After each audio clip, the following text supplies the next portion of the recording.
The young lady still remembers that day. It was a very ordinary day, and there was nothing special about it.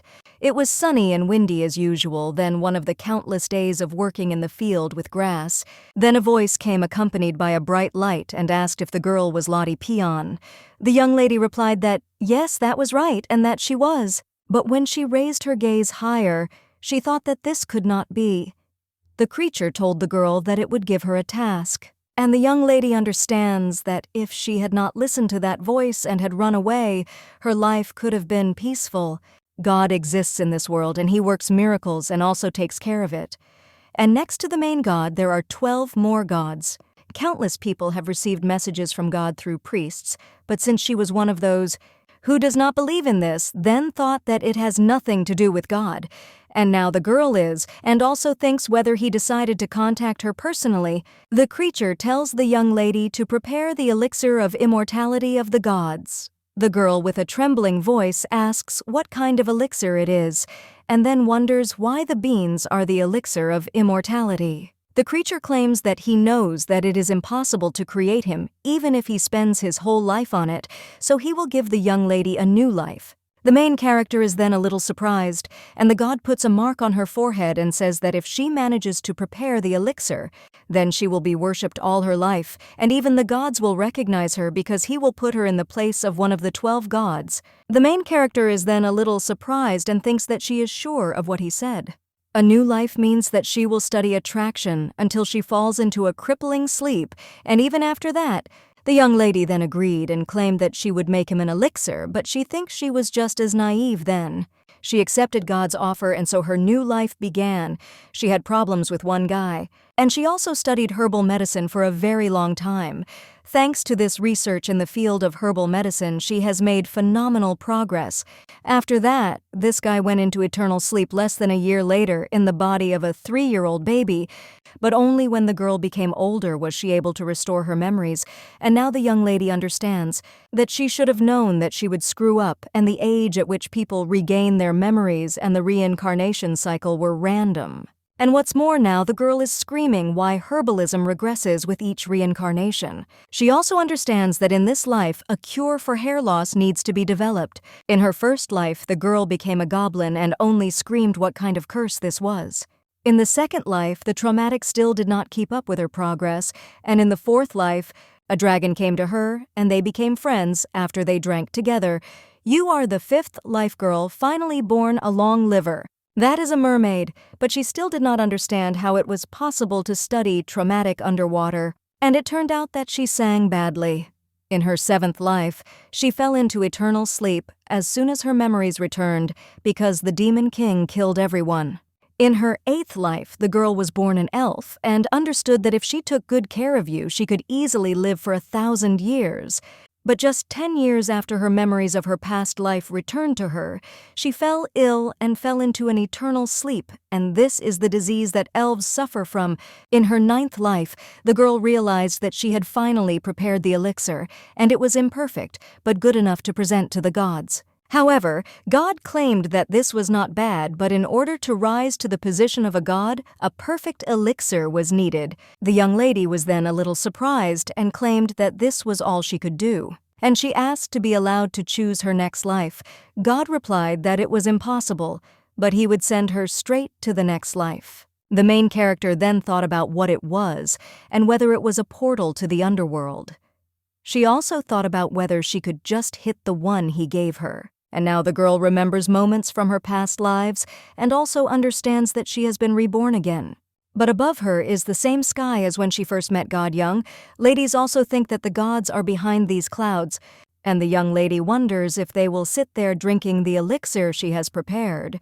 But she also thinks that she will again fall into eternal sleep, after which the young lady immediately starts running, and one of the knights asks where she is running. However, the little girl only climbs the stairs and then enters one of the rooms. And then he screams out that they should inform all the gods and all the people in this world that she is Lottie Peon from this reincarnation, declares a strike. The girl also understands that now she is honestly tired, so she screams that she doesn't want to work. Then the young lady goes down the hall and says that she should look at this body first. The girl also wonders how old she is, 13 or 14, and also wonders if she will remember later. But when the young lady looks at herself in the mirror, she says that it looks quite cute. However, now the young lady coughs and looks at her hand and sees that there is red liquid there, after which she examines the body and thinks, what the hell happened, and why doesn't it hurt anywhere? Because if that's the case, then it means it's a lung disease. The girl also understands that this is a body with a limited lifespan, and she is like a fish. Well, the young lady still thinks that it's not a big deal, and that she can prolong her life in other ways because it's just a matter of time. And also, if she becomes a level 8 wizard, her lifespan will increase. But this requires mana, and the girl still thinks that it is okay if she becomes a swordmaster. And it could also be a spiritual kinship or divine power, however the young lady has none of these. At that moment, a knight bursts into the room and screams at the princess. The young lady then wonders in shock what he just said. And also, is she really a princess? The man at this time says that the young lady is there and he searched for her. And the main character understands that this is the emblem of the kingdom of Pandarian and wonders if he is a knight of the kingdom of Pandarian. The man replies that everything is correct, and the young lady says that he called her princess. And that means she is the princess of this kingdom. The young man is a little surprised but answers that yes. And after this, the main character just smirks and realizes that she thought she had nothing. But it turns out she has power and money, and this place has existed for more than 1,000 years, and she is the princess of the great kingdom of Pandarian. And that means she has a lot of money. The body is not functioning well, so I still have to work, and I can simply prolong my life with expensive elixirs. After which the young lady turns to the knight and says that she is tired and also asks him, take her to her chambers. However, when the main character enters the room, she is very surprised, and he wonders if she really belongs to the princess. But no matter how you look at it, it looks like a prison. The knight at this time claims that this is the prison, but also this is the room of Her Royal Highness Princess Lottie. The young lady then realizes that in this life, her name is also Lottie, after which she claims that she seems to have memory problems. And the girl asks if she is the king's illegitimate daughter or the daughter of his second wife, and the knight replies that she is not. After which the girl claims that she must have done something wrong, to which the knight again replies that she did not. And Her Royal Highness was also arrested for attempting to poison Her Majesty, the former queen. The main character then gets shocked and wonders what he said. A little while later, the knight is already leaving. And the young lady left alone thinks, what the hell is this? And she tried so hard every time. And in return she got this, and the princess is terminally ill and also has no talent and is also in prison. But the good news is that she ran out during her walk. And under those circumstances, she could have gone into eternal sleep and been reborn. Well, she declared that she would no longer make the elixir. This means that after falling into eternal sleep, inevitable karma awaits her, so she will have to look for another way out of this situation. The girl also understands that first she needs to clear her head, after which she goes to the bucket where there should be water. But he sees that she is not there, after which he sees all the spirits and also thinks, is it really not all that time that the spirits in the form of drops ask whether the girl can see them? The young lady realizes that she cannot summon strong spirits, but spirits of this level are easy to summon. One of the spirits at this time claims that he feels the energy of the Spirit King, after which he asks if the girl has signed a contract, to which she replies that this is true, and she has signed a contract with the fourth Spirit King. The girl understands that in her previous reincarnations, she met the fourth Take the Spirits and signed the contract. Spiritual contract is a contract with the soul, so it can summon the Spirit King, but if it stays in this body, it will fall into eternal sleep. At this time, the two droplets claim that they understood, and although the girl is a human, she is still a contractor of the fourth king, after which they also ask if the girl is a traveler, and the main character says that she is more of a tramp and wonders if they could bring her some water so she can wash herself. The girl understands that the spirits and some intelligent beings who knew her personality called her a companion, and then two spirits bring water and also ask if this is enough and if this water is clean enough. The young lady then washes herself and realizes that usually when she indulges in memories, she mentally returns to her past incarnations. She needs to go to the forest of Cranis, located in the center of the continent. There are thousands of monsters there, and there are also orcs, trolls, and even dragons, and in the middle of all this is her tower. This is her heavenly laboratory where dangerous experiments do not cause any problems, and there were rare herbs growing near her. But the problem was that if she continued to live in this body, she would fall into eternal sleep. So first she has to stay there for a while, and anyway she was caught trying to poison the wife of the former king, and the young lady wonders how she is still alive.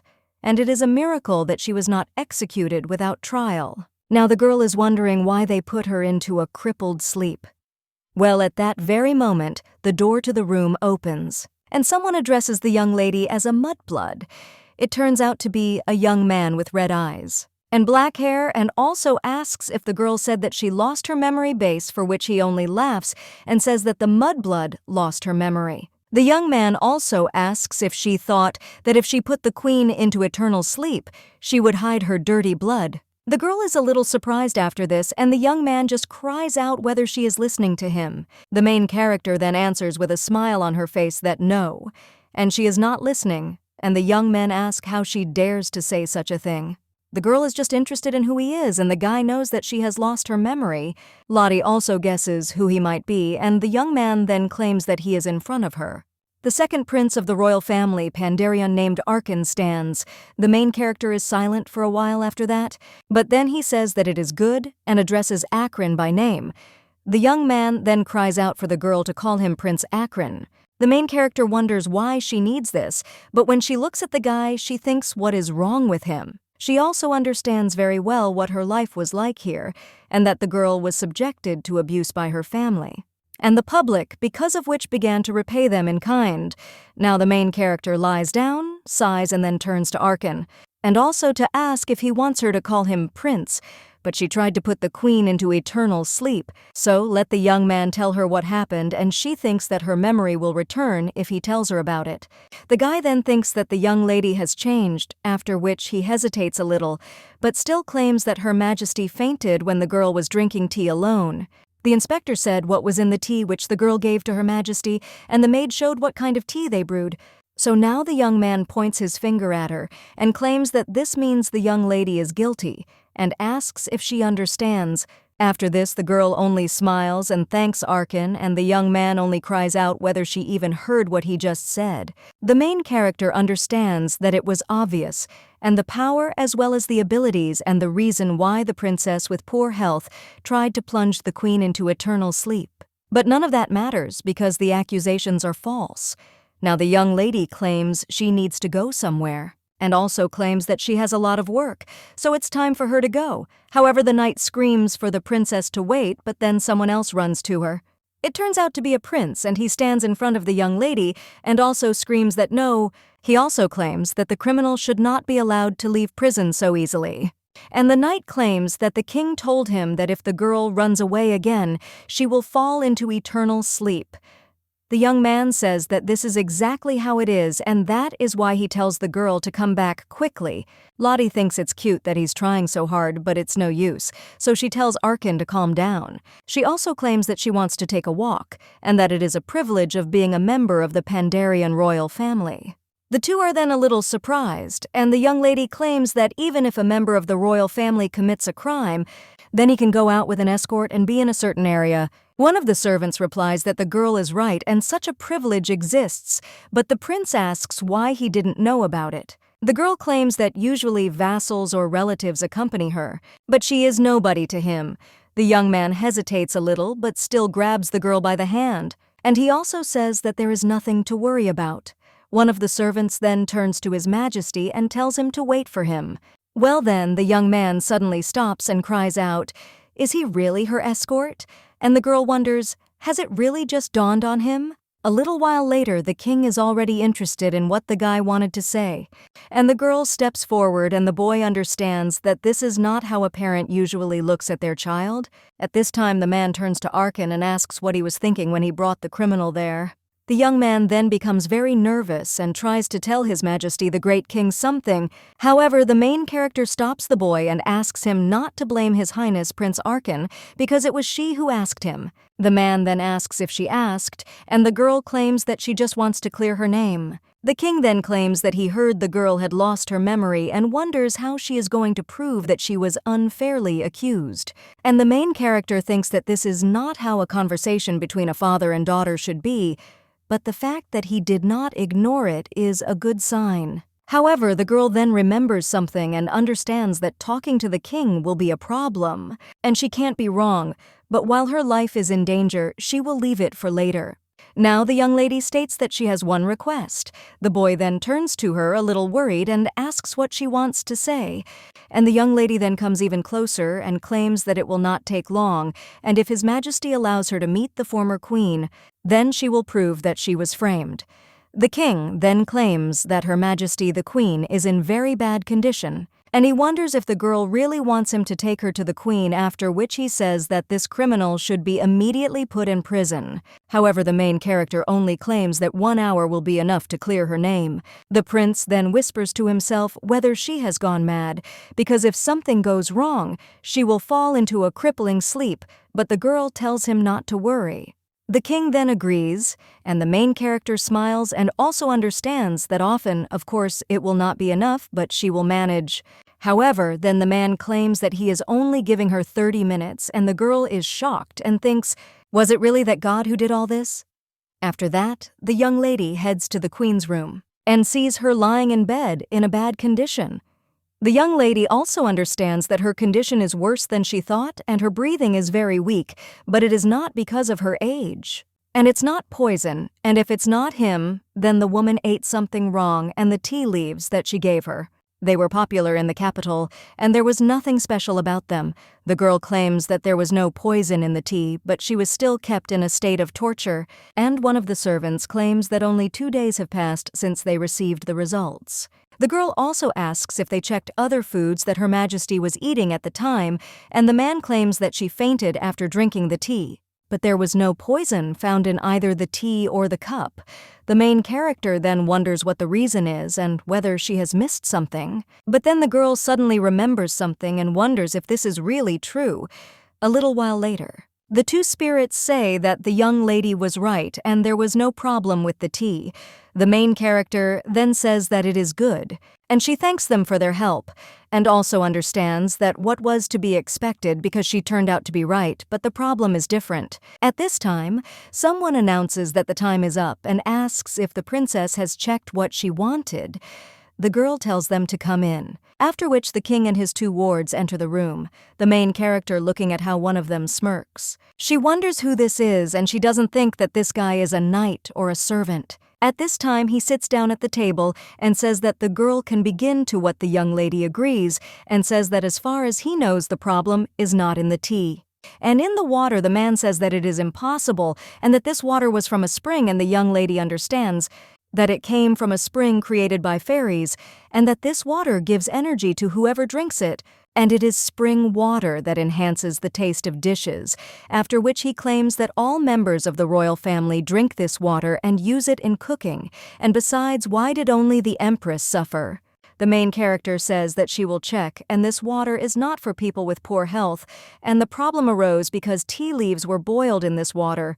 The girl understands that this water does not go well with the tea leaves, and the queen is one of the people with poor health in the palace. At this time, the man asks if the girl wants to say that it is because of the spring water, and the main character says that it is true. The king then turns to the butler and asks if there is any tea left in the palace. The man replies that yes, and new tea was recently delivered, after which the king says that they should brew tea with water from the spring. A little while later, the tea is already filled with hot water, and the main character realizes that she is ready to prove her innocence. Well, to do this, someone must drink it, after which someone turns to His Highness, and he apologizes, but claims that it is not easy to prove that the problem is in mixing the products, and it will take a long time. And besides, he thinks that Her Highness should drink tea herself. The main character is silent for a while after that, And she also understands that on the one hand, she is the closest to the queen in terms of health. But on the other hand, this man forces her to do it, and the girl is thinking whether to refuse or have a drink. The king claims that this is not necessary, which surprises the two. And the man says that he will try the tea. At the same moment, another servant turns to the king and asks him to do so. After all, they don't even know how to cure it.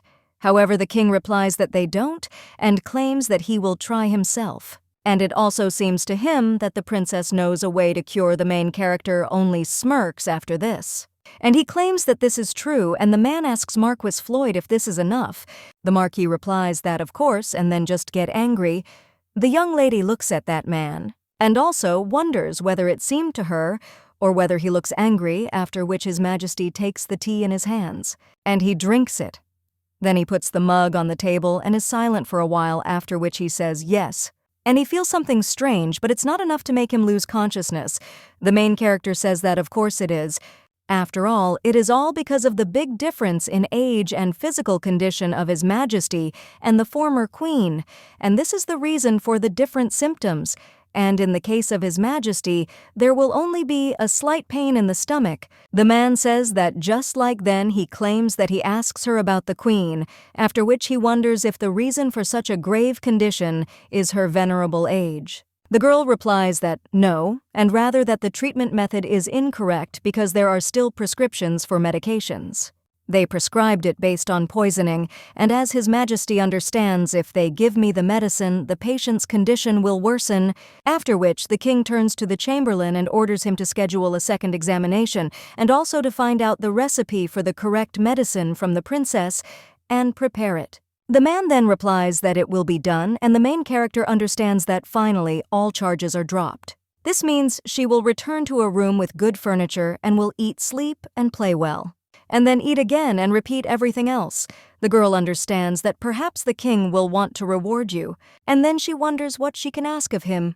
Well then, someone turns to the princess, and when the girl looks a little higher, she sees His Majesty in front of her, who says that he has a question. The little girl wonders when he came, but claims that she is listening to His Majesty, and the man asks who gave her such knowledge, and also, was it really her? The young lady then thinks about the same thing he says, and the man once again asks whether the girl got this knowledge from her. After which the young lady claims that she studied on her own. Man just closes his eyes and sighs. He also states that the baby must be tired, and then he will go. A little while later, the young lady comes to Her Majesty's palace, and the main character looking at this building thinks it's a palace, but understands that the building seems to be strong, after which the girl looks at the garden around her and wonders why it is in such a deplorable state. And when she goes inside, the girl realizes that all the furniture can break at any moment, and this is strange because she feels both good and bad at the same time. And it seems that this is a dollhouse with a good landing. A little while later, the servant already leads the girl to the princess's room, and the young lady understands that the room is too small for a princess, but still very cozy. Although compared to her prison room, it is much better. The young lady turns to the servant, and she apologizes and asks how many people are assigned to her. The young man replies that he only knows about one maid, and at that very moment, someone's steps are heard. The main character turns around and wonders who it is, after which he sees a maid who turns to the princess with tears in her eyes. The servant says that she is the princess's personal maid, and then asks to be allowed to take his leave. The maid then, with tears in her eyes, claims that she knew that the mistress was not capable of such a thing, but they did not believe her. The young lady wonders if this is her personal maid and tries to calm her down. The girl then claims that she is very glad that the lady has returned and she was so worried, but she asks Miss Lottie, why was she completely silent today? Of course, she is usually a man of few words, but something has changed. The main character is then a little surprised and asks if this is really so, and also wonders if they are closer in this life. The girl also understands that she should actually remember this life, but now her head is empty. Therefore, she claims that in fact she has lost her memory and does not remember anything at all, and also understands that this is her chance to find out everything. The maid then asks in shock if the mistress has really lost her memory, after which everyone will pay for it, and also asks if this is all because of her. And that's because she couldn't pass on the medication for daily use. After which his girlfriend falls to the floor, apologizes, and claims that she should have taken care of it. But the main character grabs her hands and screams that it is not Betty's fault, and it is just an accident. Therefore, let the girl not blame herself. The maid then tries to object to something and also asserts that in the palace she is the only maid, there are only the two of them there. The main character looking at the maid understands that apparently they were closer than she thought, and she thought frivolously that the loss of memory would not bother anyone. However, now the girl is only hugging the maid, and she apologizes for scaring her, and it's not Betty's fault, and the girl also claims that if the maid becomes calmer, then let her help her restore her memories. After all, Betty is the only one she can trust. The maid then smiles sincerely, and she says that she will help the lady, after which she tells the story, and to summarize what was said, the young lady is 15 years old and Betty is her age. The crown prince stands above her, and the crown princess and Akron below, and from the story, it is clear that there is a war for the throne between the crown prince and the crown princess, all because of the fact that they are the same age and both are exceptionally talented. For example, Akron is a little inferior to them in quality, and this child is better than she thought. But now the young lady is wondering why everyone hates her, because if we talk about her, there is nothing outstanding. However, the maid then claims that in fact the mistress is Her Majesty's child, and the main character is shocked and also claims that she heard that she is not illegitimate. The maid officially claims that the lady is His Majesty's child, and 10 years ago he brought her to the palace and declared her his daughter. However, Her Majesty accepted her as her own child, and the main characters now think that this is the end. And also, everything is ruined, and if even Betty knows about it, then absolutely everyone knows about it. The young lady also remembers how the king asked if she had given this knowledge about the girl, and understands that he must have been talking about her real mother. And now she even understands why the queen and others hate her, but she wonders why the king adopted her. The maid at this time turns to Miss Lottie and says that this is not the most important thing now, and the young lady is only interested in whether there might be something that might surprise her more. Betty, however, claims that they don't have a single piece of food left, so all they can do is starve. The main character is then in shock and wonders if this is all real, and the girl claims that there are some sprouted potatoes left and wonders whether to cook them for dinner. The main character then says that she would not like to, and suggests that the maid take a rest because she will find some food. Betty then says no, and if she asks to work in another palace, then they will have some money. However, the main character says that this is not necessary. Well then, someone bursts into the room, and when the young lady turns around, she sees a prince there. The young man is only interested in why it is so dirty there, and the main character thinks that he should sympathize with them. A little while later, they are already sitting at a luxurious table and eating. The maid says it's incredibly delicious, and the main character agrees. The prince asks if there really aren't any cooks in the palace. And are they starving? The maid tells the master that no, and they are not starving. They just haven't eaten anything for several days. The young man then claims that this is starvation, and the main character wonders why Arkin came. The young man then looks away and says that it just happened that way, and he was worried. Lottie asks if everything is really like this, and the young man, embarrassed, cries out that everything is not like this, and that he was not worried after all. The main character wonders if this is true and claims that she was worried about him. After which the young man is surprised and asks if this is true and also if she was worried. The girl replies that yes, and she had to leave quickly, so they didn't even talk, and she was afraid that the guy would be punished by the king. The young man then claims that she is not in a position to worry about him so much. And the main character just thinks how cute he is, but then the main character notices that something is strange. And looking closer at the young man's hand, he realizes that there is a fresh burn mark there. That same evening, the young lady thinks about what she saw today, and realizes that if the young man were even a little older, she would not have been so worried. And frankly, she was always distant because she drew boundaries between family and friends, because this was the only way I could fully immerse myself in science. But the little children are the exceptions, and they are the only ones who desperately need help. Therefore, she will help him, and the girl also thinks that the main thing is for her not to fall into eternal sleep.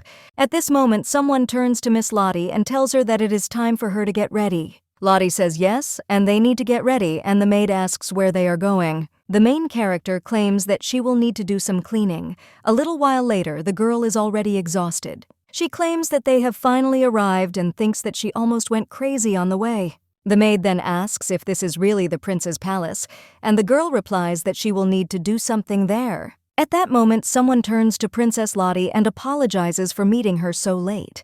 This turns out to be one of the words and claims that he will lead the lady into the living room, to which the girl agrees. A little while later, the young lady is already drinking tea, and the man claims that he brought her what the princess asked for, to which the girl thanks him. The servant hands over a list of servants' maids and other staff, as well as everyone who works in Her Majesty's palace. The main character realizes that there are many oddities in her palace, and firstly, there are actually many rooms in the palace, but only a few are used. The dining room is not accessible, and the other open rooms have absolutely no furniture. And secondly, there are practically no products, and the quality of those that are available is very poor. Usually, a lot of money is allocated to maintain the status of the imperial family, but the girl wonders where her entire budget goes. The main character examines the scroll with the workers and then hands it to Betty and tells her to take it. The girl then thanks the servant and also states that she would like to personally thank the prince. However, the man claims that, unfortunately, he is currently having a morning lesson. The main character asks what kind of lesson it is, and the man replies that it is world history.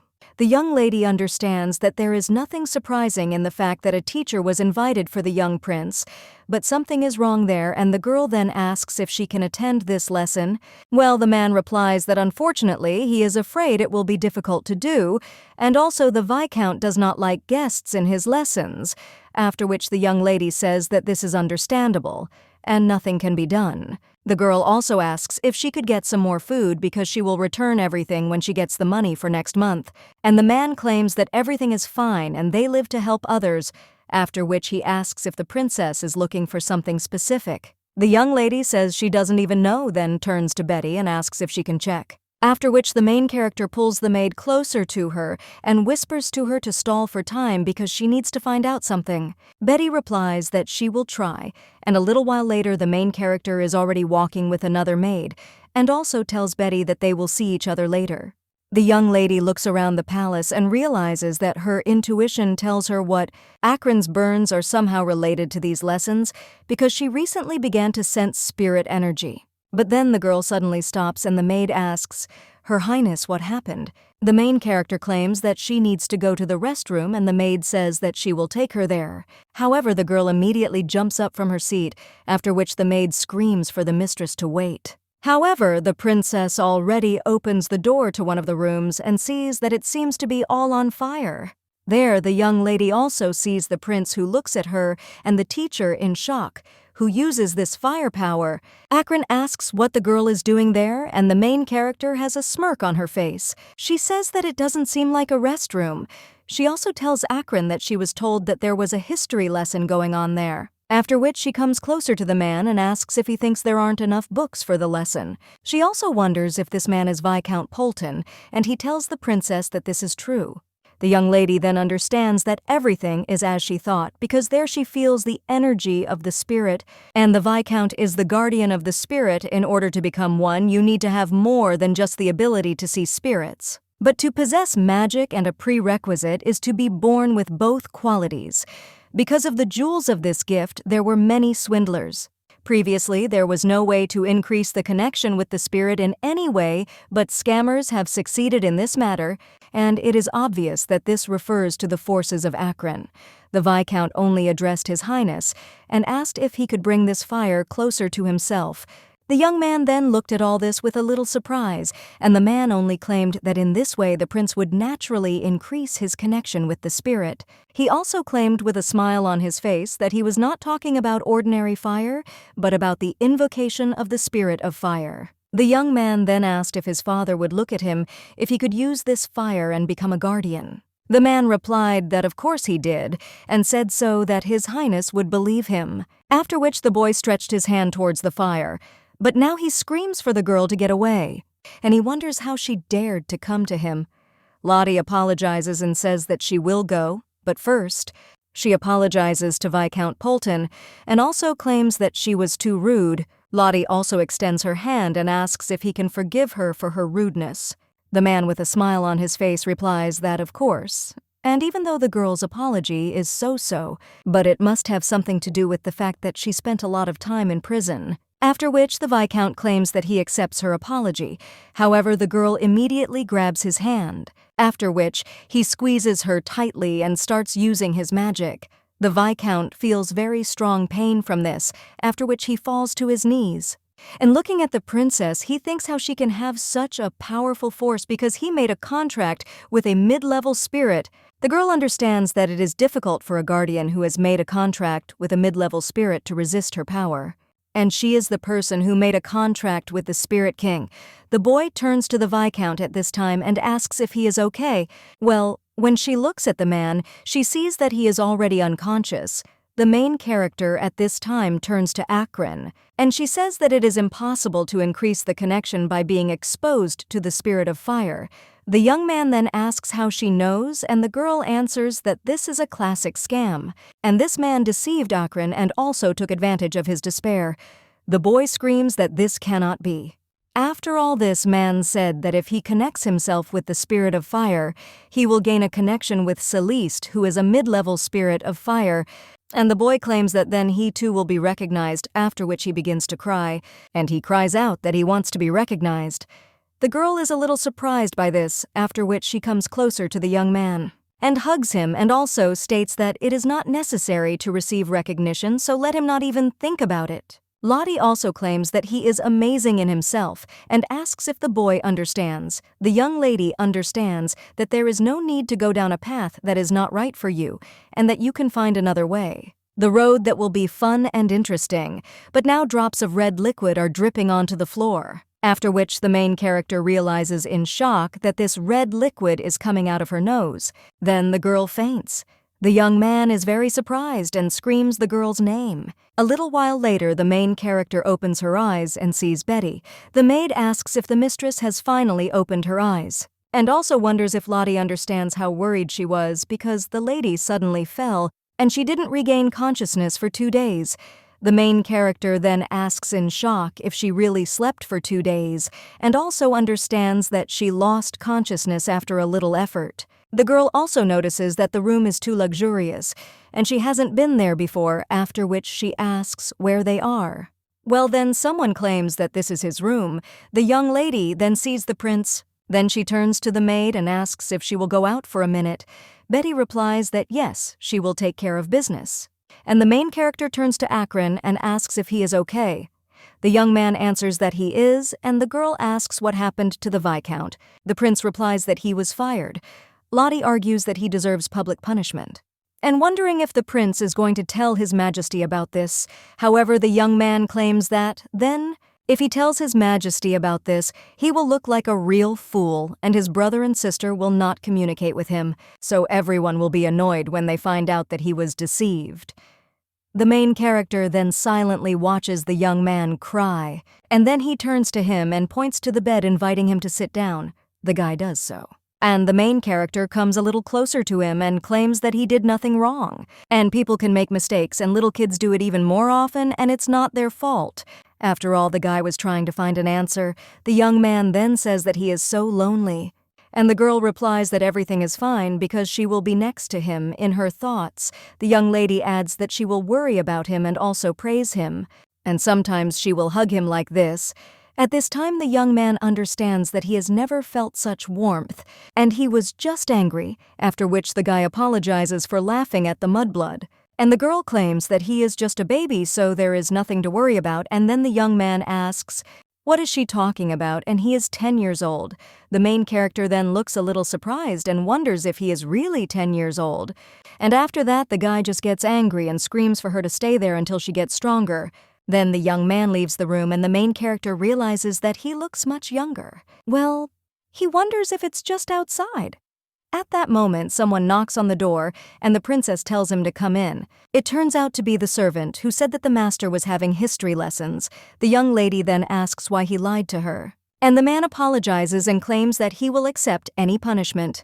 The girl claims that she will ask the question differently. And he wonders why he didn't tell His Majesty, and Akron, of course, crossed the line. But it was necessary to inform the king about this. The servant then asserts that, in fact, He asked for an audience with His Majesty many times but was always refused. The young lady then asks if he could not notify the queen or her maid, but he does not answer that Her Majesty was traveling through the provinces and the maid was plunged into a crippling sleep. The girl understands that the relationship in this family is very bad, after which she says that nothing can be done, and she claims that she will tell the king everything and will not allow Akron to be punished. The servant then looks at the princess with a little surprise and then bows and thanks her. The main character says that it is good but asks him to raise his head, after which the servant does so. A little while later, the girl turns to the maid and sees that she is a little agitated and also asks what happened. The girl replies that they have come to see the mistress, and the young lady thinks who could need her, after which she tells this guest to come in. Then someone greets Her Highness, and the main character wonders who this person is. The man at this time claims that Her Majesty wishes to see the princess, and the girl wonders if she can't even rest. A little while later, they arrive at Her Majesty's palace, and the man claims that the queen is walking in the garden, and the young lady wonders if she should go there. Then, the butler claims that the lady must first visit several places, and the young lady wonders where she needs to go. A little while later, the girl is already in the bathroom, and she thinks what it is and also why they are treating her like this. One of the maids, he asks the princess if the water is warm enough, and the other one says she will bring her something to drink. A little while later, the girl is also dressed and asked which accessory she prefers. The young lady realizes that even if she sells just one of these expensive things, she will not have to go hungry for months. Well, now she's wondering why they're doing this and whether they really gave the dress as a sign of hospitality. One of the maids claims that it is Her Majesty's order to give the dress and jewelry to Princess Lottie as an apology. The main character then thinks that these maids are also victims and remembers how the guy claimed there were maids who testified against Lottie. Now the young lady just gets up and says that after meeting with Her Majesty, she will make a decision. A little while later, the girl is already out in the garden. The queen is talking to someone at this time and claims that in the last days, Bariotra are rebelling, then let them increase their salary.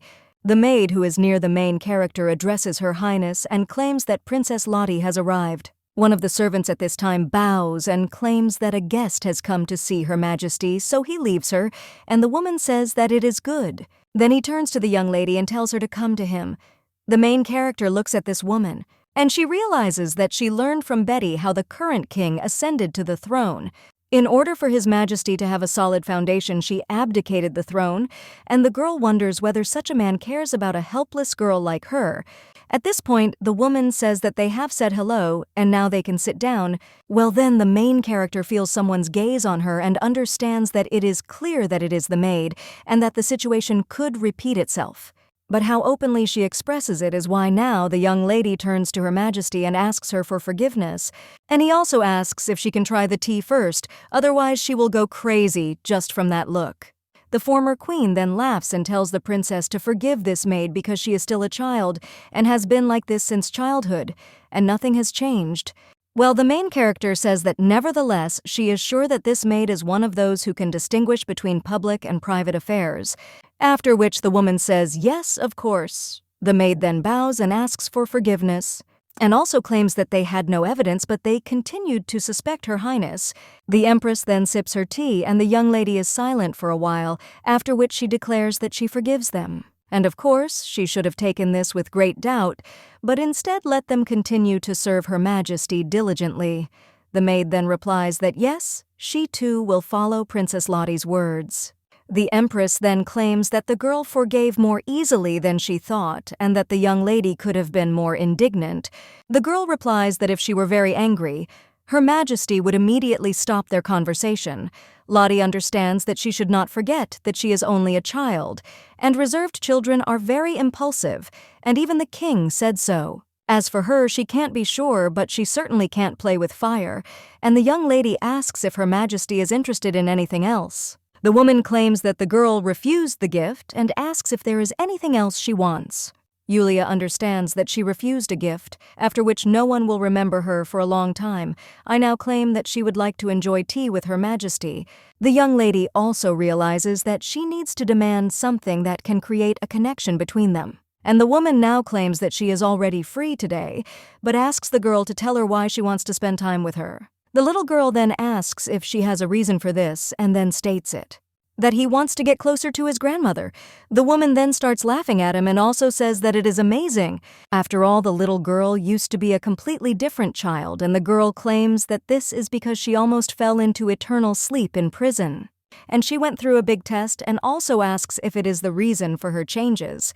The woman then claims that she will then ask her a question and claims that he heard that the girl ran away during a walk and shouted something in an ancient language. The main character then thinks about what she is talking about, but then remembers how she told the gods that she was declaring a strike. And he realizes that she really was speaking an ancient language. Lundo is her native language, and the language from her first life, and now it is an ancient language, and after rebirth, the girl used the language familiar to her. And now the young lady says that this is how it all happened. The Empress asks if this is an ability that arose on the brink of life, or she's just reliving her old memories, and the woman claims she's too busy for tea, but will give her this in return. After which he hands over his bracelet and says that they will see what the girl is really capable of.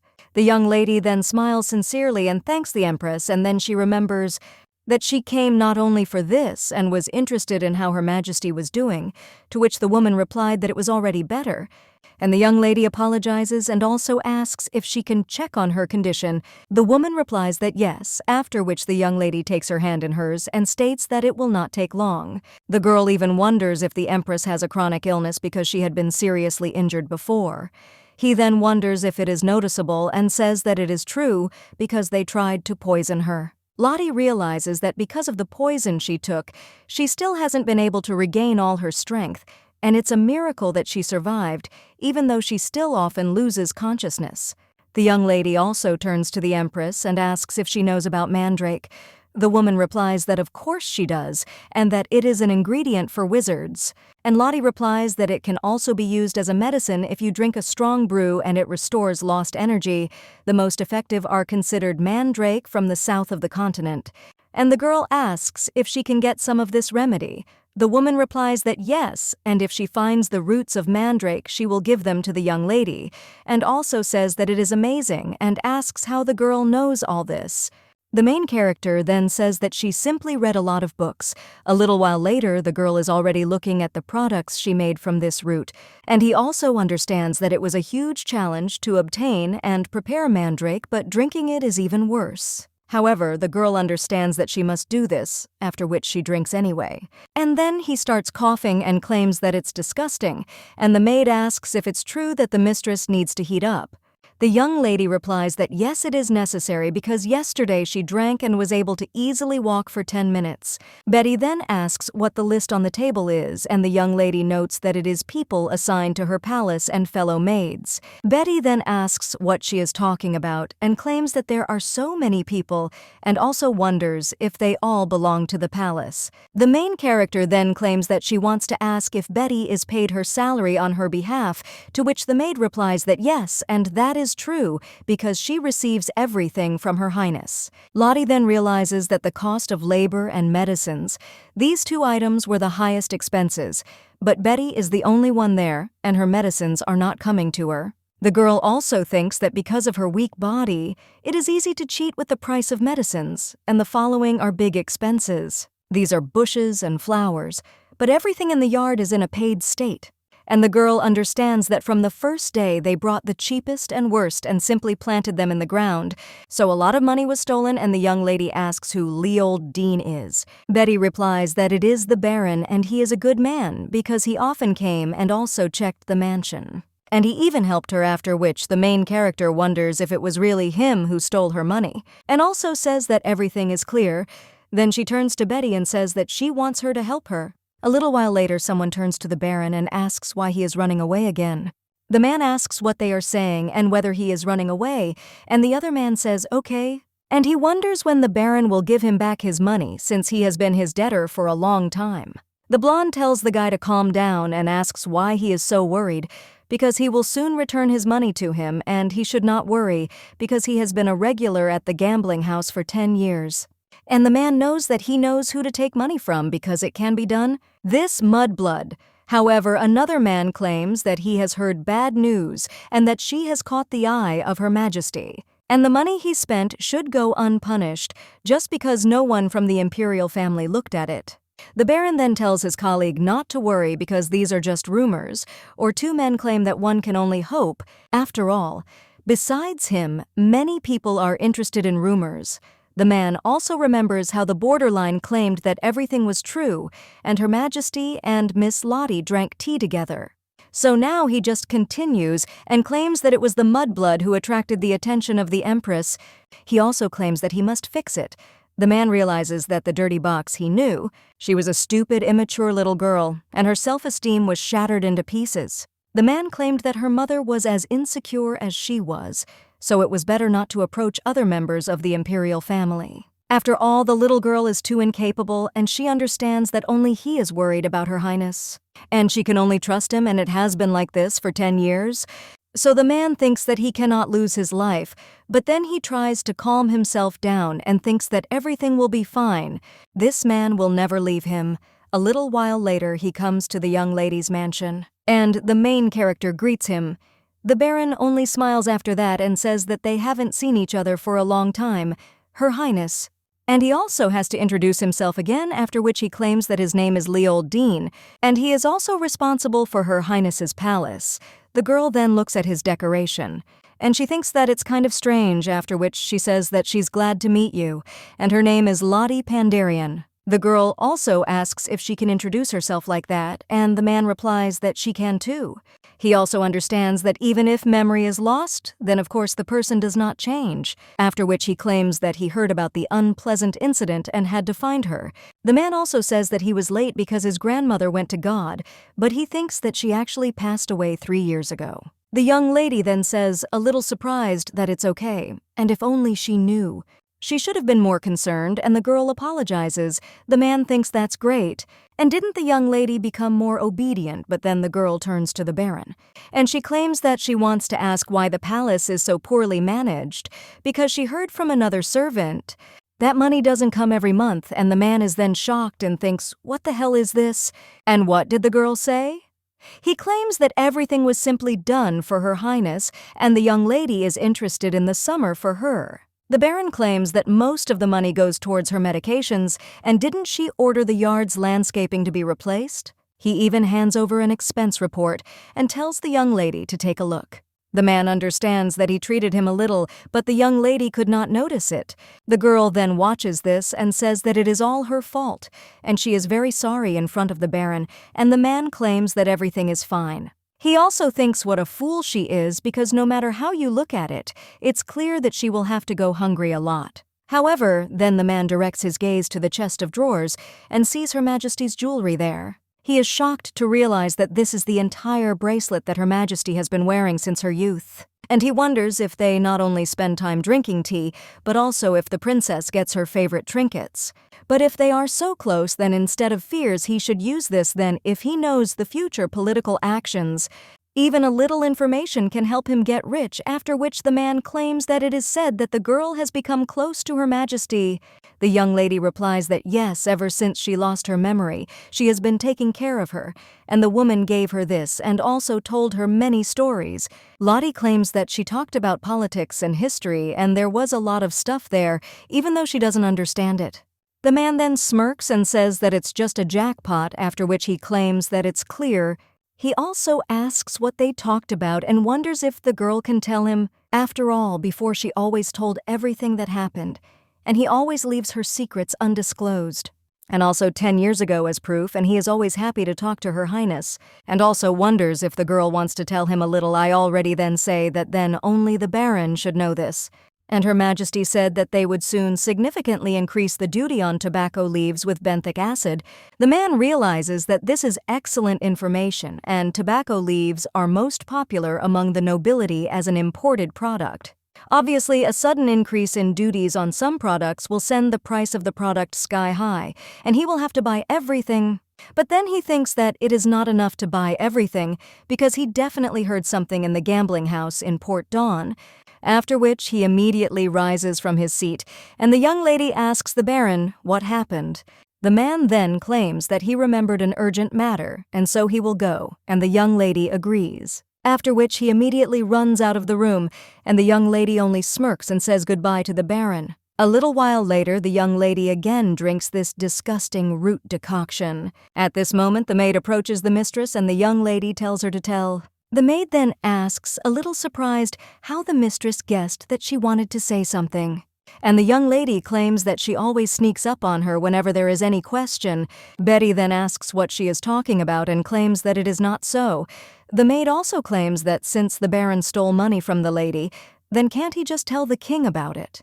However, the young lady replies that no, and if they tell, then most likely they will be able to return the stolen money to the treasury. And she is a victim and cannot return a penny, so the girl claims that they will make glue for the flight things at once. After all, firstly, she will receive money, secondly, medicine, and the trust of His Majesty. After which the young lady rises from her seat and tells the maid that they should go through. The girl is then a little surprised, and the young lady asserts that they will go to the king. The man is sitting in his office at this time and thinking about the lady with silver hair. The more he thinks about her, the more his head starts to hurt, and he remembers men, how they held hands and kissed. Well, at one point the girl ran away, and no matter how much the king asked her to stay, he could not even after a short time. A child appeared before him, and he was told that it was his child. And this girl also claimed that she could no longer raise the baby, so let her be near him. And the headache has not subsided since the meeting. When the meeting was held, then one of the aristocrats told His Majesty that there was no need to appoint this girl as a princess because he already had 2 children from the empress, so let him make a wise decision. The other man then said that His Majesty was not going to abandon his sister, and the king only addressed them and claimed that Lottie was his daughter. The girl grew slowly, and he secretly sent her medicine and food, but it did not help. The man hoped that she would grow up quickly and hoped that she would recover.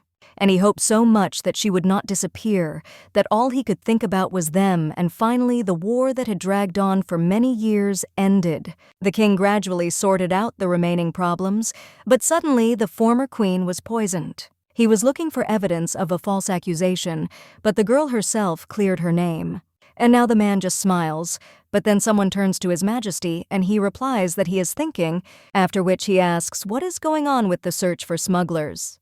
One of the servants claims that things are going badly, and what about the gambling house? Well then, a young lady appears in front of them and then lifts the hem of her dress and greets His Majesty.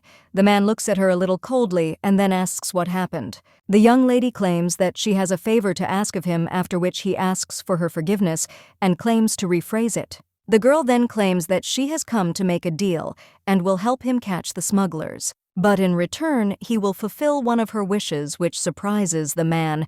The Baron is near the coast at this time. And one of the men asks if he is sure that the information is reliable, to which the man replies that of course he is interested.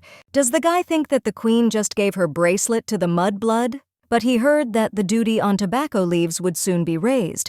The other man then claims that he can only believe his words. After all, he is risking his condition, but the blonde tells him not to worry. After all, with the prophet, they will live no worse than high-ranking nobles, after which the other man agrees. But then someone comes up to them and greets them. The 2 men are then very surprised, and the young lady with a grin on her face says that she is glad to meet the Baron and also wonders how long it took him to achieve his goal.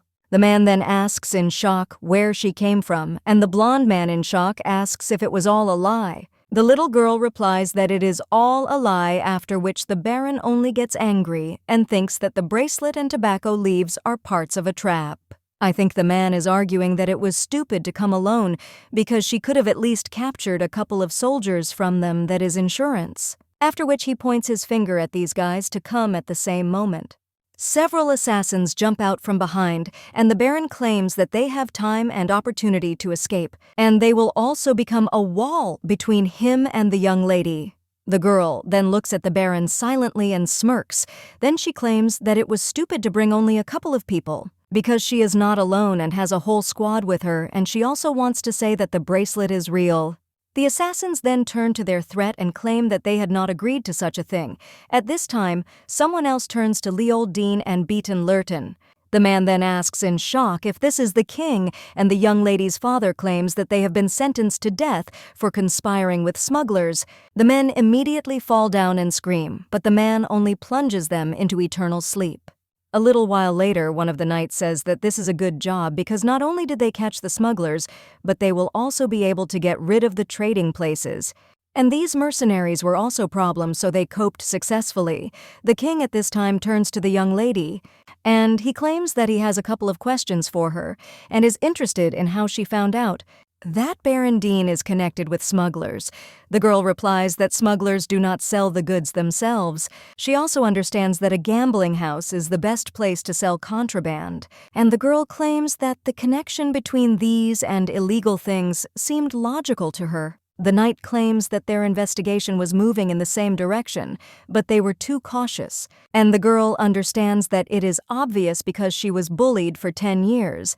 The king at this time turns to the young lady and asks how she found out that the contraband would be tobacco leaves. Well, the young lady replies that everything is very simple, and this is the most expensive imported product, but it is imported in small quantities, and she just didn't expect that the smuggling would see a whole ship. The man is silent for a while after that, and then he turns to the knight and tells him to give the princess what he promised, to which the guy agrees.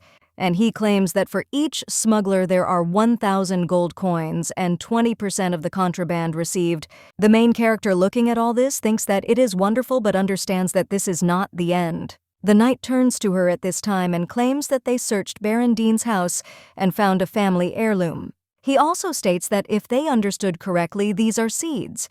The young lady notes that, yes, that is correct. The girl also realizes that on the day they met, she noticed a brooch with an engraved star flower. But this flower no longer grows within human reach. Unlike his ancestors, the Baron did not know the value of this flower. And probably for this reason, the flower was on the family coat of arms, but consequently the seeds were preserved as a family heirloom. And the girl understands that a simple person cannot grow a star flower, but neither can she. And the young lady is confident of her success. The emperor at this time turns to the princess, and he claims that he listens to her desire, and the girl can ask for whatever she wants, because he will fulfill any of her requests. After which the main character asks him to talk to Akron. The man is a little surprised and asks, does she want him to talk to Akron? He also claims that he receives daily messages about the guy's condition, so there is no need for that. However, the young lady claims that she is talking about something else and wonders when was the last time he spoke face-to-face with him. The man replies that he often asked how he was doing, and the little girl asks if the answer was always the same, to which the man is surprised. And he remembers how the young man answered His Majesty every time and how everything is usually fine with him, and he will also continue to try his best, and he cannot afford to disappoint His Majesty. Now the man understands how he distanced himself from his children, and the young lady understands that it is true. The girl also wonders if he really believed it, that a 10-year-old child feels the same thing every day, and even adults experience different emotions, and children are even more emotional. The girl also understands that children can talk for hours about the new birds they saw the sky that was not like yesterday's cloudy one, and the stars at night. Well, when a child repeats the same thing day after day, he tries his best to get recognition, and it is easy to verify this, so now the young lady is telling His Majesty to talk to Akrin. And he told her what happened today and about his difficulties. The girl also tells them to maintain eye contact, for communication to be pleasant, because this is her desire, and this time she asks, let the man not scold Arkin even if he does something wrong. The king then asks, what about the baby? And is there really nothing she wants for herself and not for Akrin? The young lady is then a little surprised, and she thinks what she wants, after which the man tells her to say what she needs. Then the girl replies that nothing. Then she goes to the two and says that they are finishing and leaving. After which the young lady leaves and leaves the king alone, and the man wonders why she doesn't want anything. The next day the maid comes to the lady and says that the food warehouse is full. The main character asks if it has been fixed yet, and Betty replies that yes, they arrived and fixed everything very quickly. Rumors spread that yesterday she and the king arrested smugglers and gamblers. and the whole royal palace already knows about it. The girl also looks outside and understands that the gifts sent by the king have arrived. The young lady understands that this is all very luxurious, and also thinks how many gold coins are there because it seems to be much more than promised. And she also thanks him for sending me so much, but the girl understands that she cannot stand out without reason because it will lead to trouble. As is known, she is illegitimate, and there are 2 people claiming the throne above her. If they catch sight of her, they will grab her by the throat no matter what she says in her defense.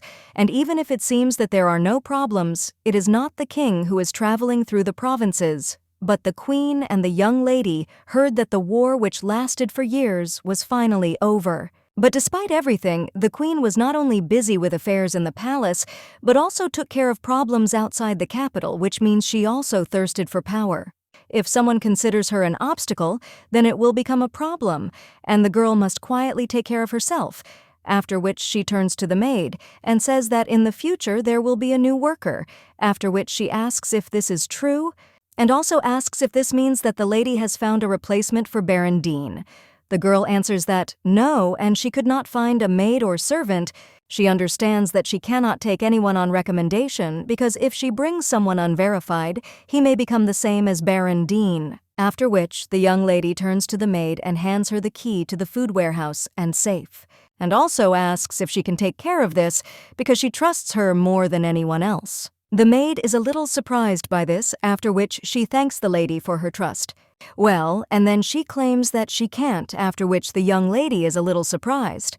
He also understands that she did not expect a refusal and wonders what the problem is, and the maid replies that she was so young when she came to the palace and does not know how to read. The main character then looks at her a little surprised. The girl claims that her mother was a servant in an aristocratic family, and thanks to the lady, she was able to get into the royal palace. The young lady then looks at the maid a little sadly, and then he says that it is possible to learn and she will teach her writing. The girl then asks if she can learn, and the main character says that if she wants, she will even teach the girl an ancient language. Betty is then a little surprised and claims that this is what aristocrats are taught. The main character then pulls her friend by the cheeks again and then says that Betty should remember that there are no things that are only allowed to one class.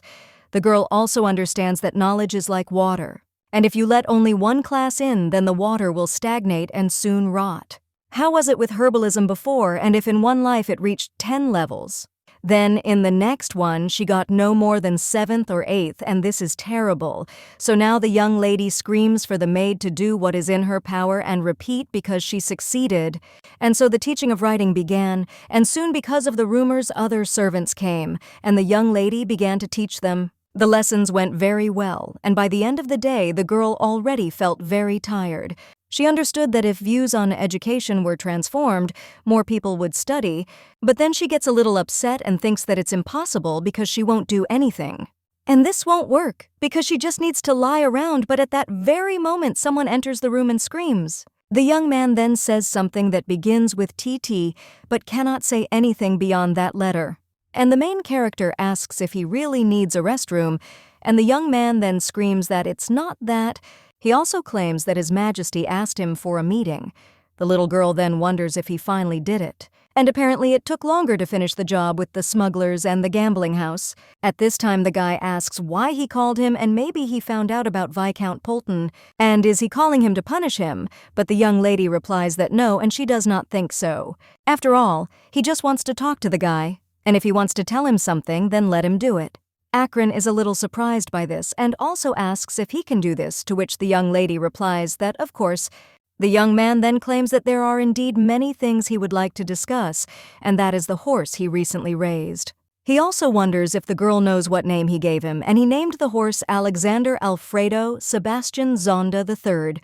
He also got a 100 in his last philosophy class, and the teacher said he was a genius. The little girl then says that, yes, he is a genius, and it seems the guy cannot talk to her more simply, after which the young lady tells him to call her Nuna, or just Lottie, and when they are not alone, let him observe minimal politeness. The young man becomes a little embarrassed after this and claims that he can do everything, and the young lady realizes that addressing her like this may be too rude.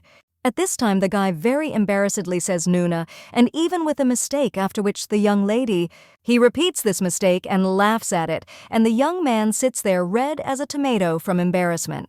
He immediately screams that no, and he made a mistake, after which he calls her Nuna and asks if she sees that he can say it correctly, and the main character says that with the mistake, it was so cute and can't he call her that? However, this only made the young man angry, after which he rose from his seat. And he goes out and also claims that he went. The young lady understands that the day has passed fruitfully and ended happily. And the next day, the girl found herself at a tea party and she felt very uneasy. After all, she was drinking tea with the king. A little while ago, one of the servants came to see her. And he claimed that he brought a message from His Majesty the King, after which the young lady was a little surprised. And the man claimed that the sunny day was perfect for tea, so the young lady wondered why he wanted to go to tea with her. And also what happens, after which she understood that there is no reason to refuse and claimed that it is good, and also she will come. A little while later, they were already heading towards the palace. Then the young lady butler asked if this was the Countess of Selah. The main character then looked in that direction, and one of the servants claimed that he understood the situation, but still can't help in any way. The woman then tries to say something. At this time, the young lady turns to the butler asking if they know each other, and the man replies that yes, and this girl has worked as a servant in the royal palace since childhood. Lottie understands that, of course, almost all the servants and maids belonged to the royal palace, but some of them got married upon reaching adulthood, and the main character realizes that Mrs. Selah is one of them. The butler claims that she must be in the palace for work, and he had heard that several years ago, the Earl of Sale had fallen into a crippling sleep after long years of decay. And besides, but then the man apologizes and claims that with age he has become too talkative.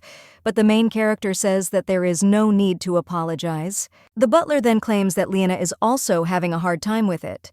The main character then wonders if he called her Lena. And she also remembers how the maid claimed that she wanted Baron Dean to be replaced by Madame Liena, and the girl realizes that she heard this name from Betty, after which the young lady turns to the butler and asks whether Miss Selah had accidentally helped Betty. The man then says that this is true, and the woman often helped, after which the young lady becomes interested. What did Miss Selah do while she was in the palace? The butler replies that she managed the servants, and he personally trained her. And now the main character understands that she has chosen a new maid. A little while later, the girl is already having tea with His Majesty. The young lady looks at the food and realizes it's all sugar, and the man picks up his baby and asks if she likes me. The main character replies that yes and wonders if there is food that is not so sweet. The king then says that he prepared all this because children her age love sweets. The main character then thinks that it all seems so painful, and even a fork and a knife.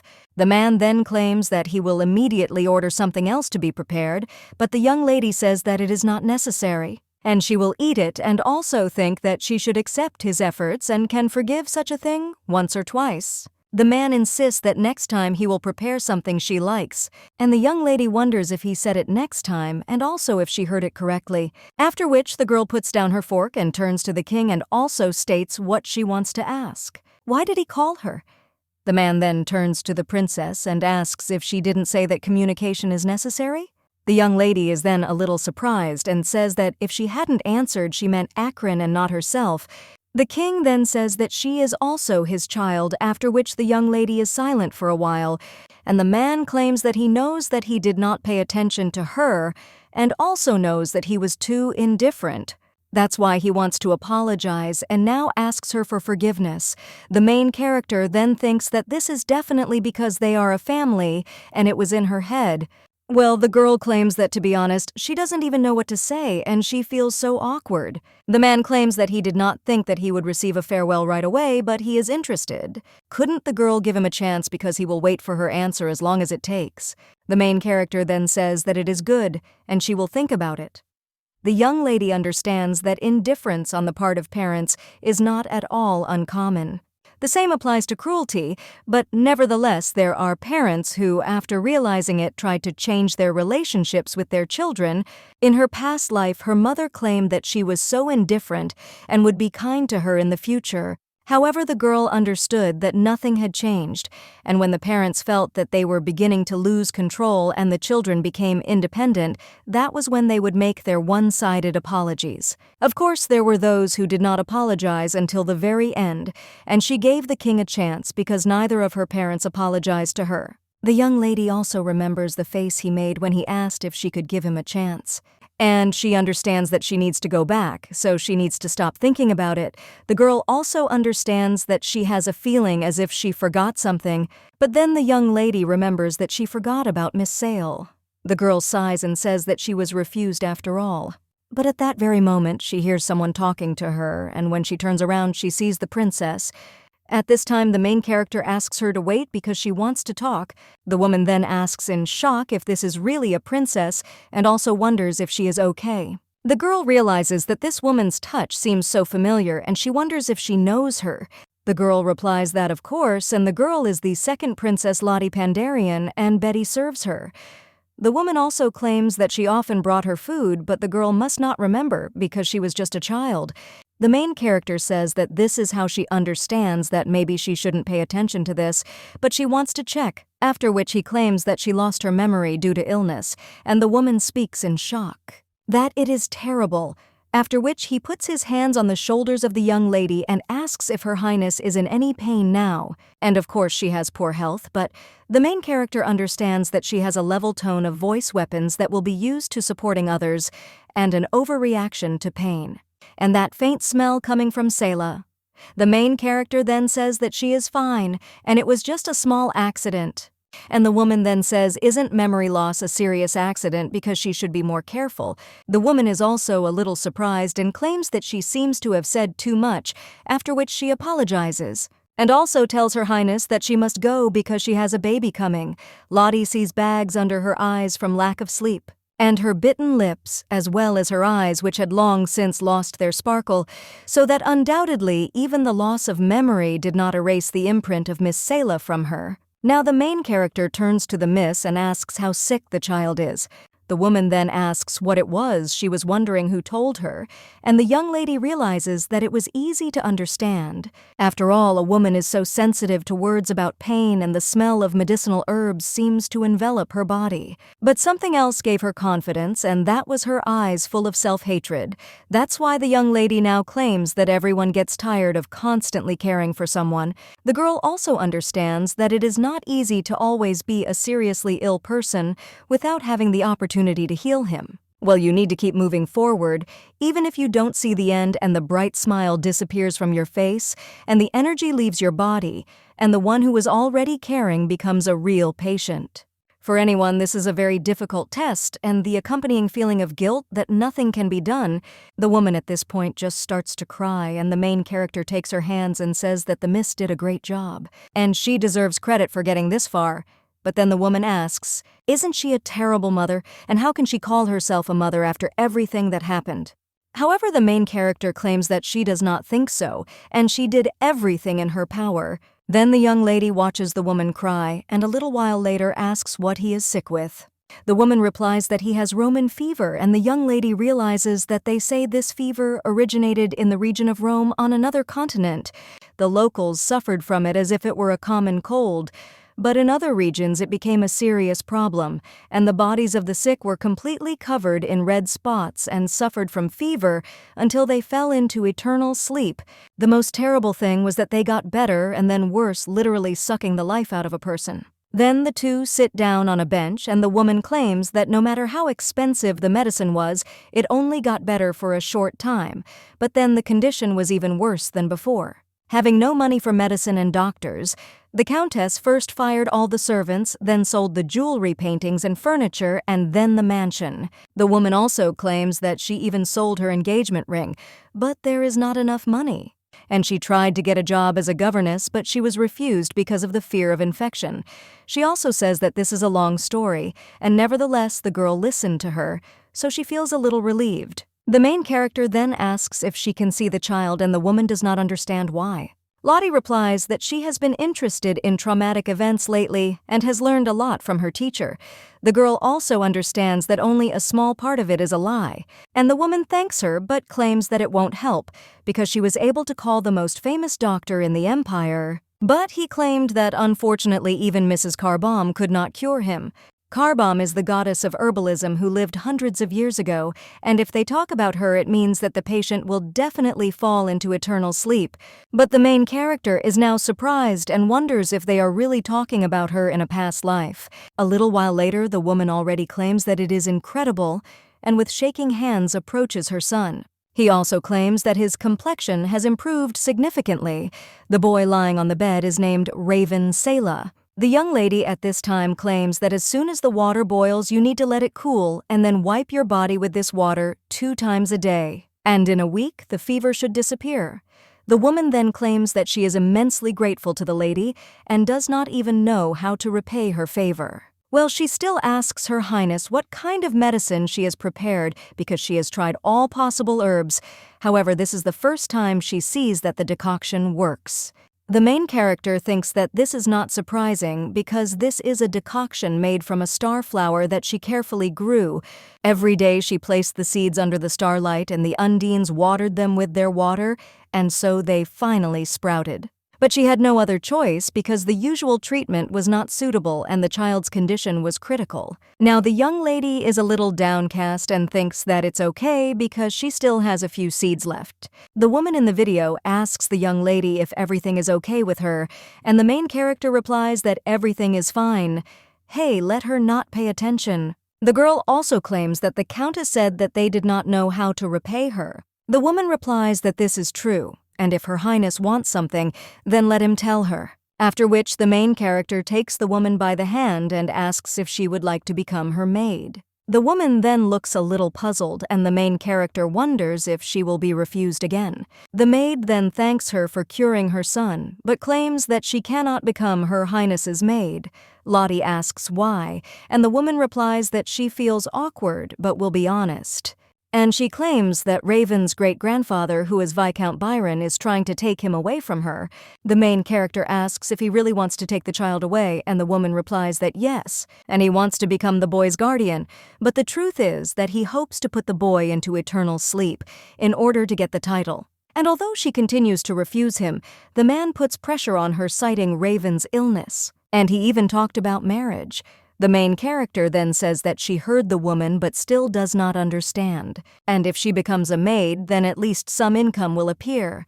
The woman answers that it is true, but the maid's salary is not that big, and the young lady then thinks that she will increase it 10 times. However, the woman says that the child needs a guardian even if it is not Viscount Byron, so she wants to ask her distant relative. And if she stays there as her maid, she will be separated from Raven. But she can't do this to him because her husband has fallen into eternal sleep, and now she only has Raven left. So she declines Her Highness's offer and apologizes for it, but the main character only turns to Countess Leanna Sele and claims that she has one question. After which the girl asks if the woman would agree to become her maid if the problems with Raven's salary, guardianship, and education were resolved. The woman is then a little surprised, after which he smiles and answers that yes, and she would be very happy. The main character then says that it is good and let her follow her. The woman is a little surprised and asks where Her Highness wants to go, and the girl replies that she wants to go and solve problems. A little while later, they are already approaching the king, and the young lady claims that she wants to make Countess Selah her maid. The man then says that the girl has no reason to come to him if she wants to hire one of the servants, and he wonders if she really has a problem, that is why they came to him. The young lady replies that everything is correct, and the countess has no grounds for refusal, but she needs to become the guardian of the countess's son, Raven Sale. The woman is very surprised after this, and so is His Majesty. The girl claims that she also wants it, so that Countess Selah and her son would stay to live in her palace. The man then tells the princess that, unfortunately, she is too young to become a guardian, and the girl wonders if she can't become a guardian if the king gives his blessing. The man then wants to say something to the young lady, but she only wonders if this is too much. The girl understands that the use of power is what sets her apart from others. The man only sighs after this and then turns to the countess and asks what she will say. And also, does she agree for the second Princess Lottie Pandarian to become the guardian for Ravensale? The woman then doesn't even know how to answer, and the young lady only whispers to her that the salary will be 10 times more. After which the Countess is silent for a moment, and then recalls how the young lady claimed that the woman deserved praise for having gone so far, and that she is a wonderful mother and also did everything in her power, so now she just smiles, and she claims that it will be an honor for her. A little while later, the woman already enters the mansion, and it is welcomed and also states that her name is Liana Sela, and from this day on she is the maid of Her Highness the Princess, and thanks to her grace she will remain in the palace with her son. The boy at this time looks out from behind his mother and asks to take care of him, and also claims that his name is Raven Sela. The maid then greets Mrs. Liana, and the other maids also ask her to take care of them. Thus Liana successfully became the main character's maid. And now the young lady is lying on the bed and also thinks that she can finally rest and lie in your warm bed.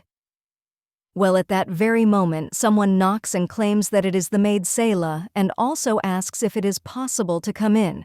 The young lady then tells her to come in, and the woman does so, and also states that she feels she should thank the lady again, and she thanks her for her help. The young man also claims that he will definitely pay for the princess's favor, and she can be sure. And the main character thinks what a cutie he is. After which she thanks him and asks him to take care of her. The woman at this time tells the princess that she has noticed several things that need to be corrected. And first, she needs to buy a new dress. Betty says that's true, and the lady only has 4 dresses, and those are from last year. And the young lady thinks that shopping seems unavoidable.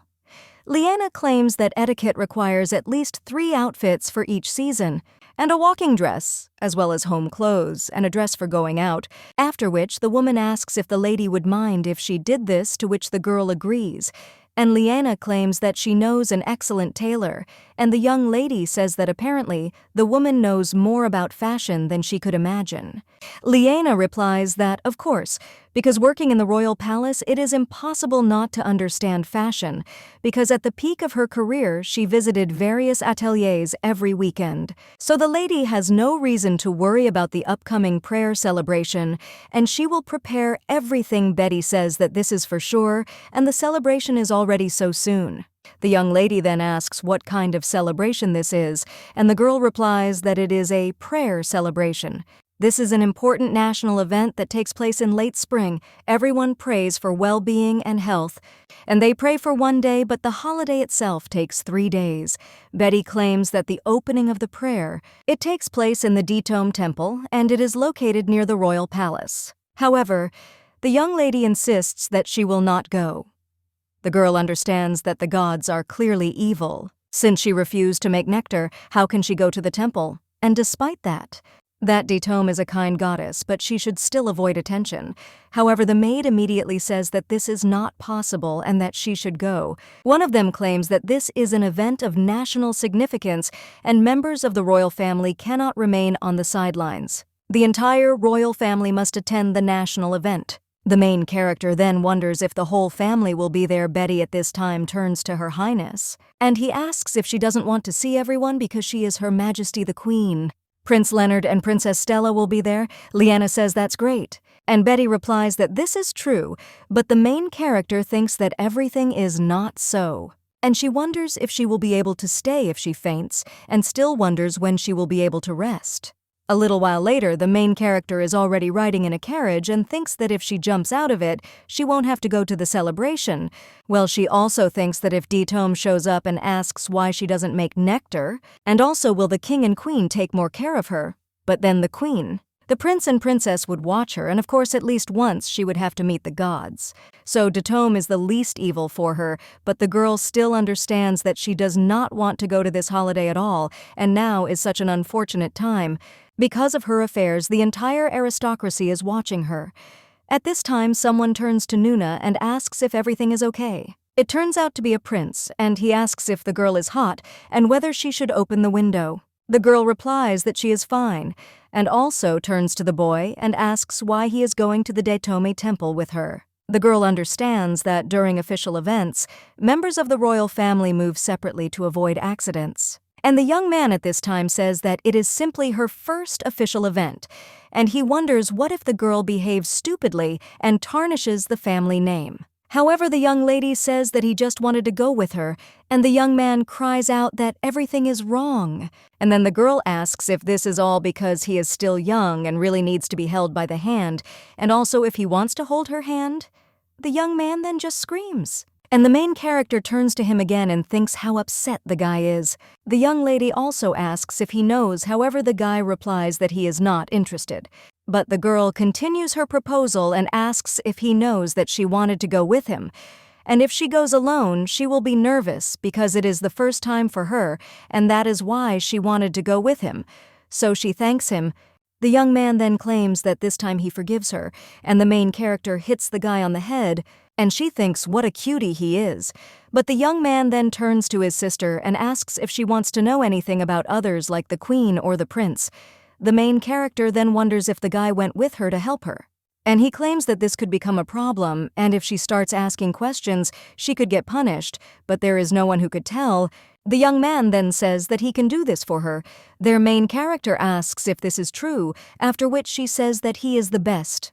The guy then begins his story and claims that Her Majesty, the Queen's name is Clea Pandarian, and she is very beautiful before the wedding.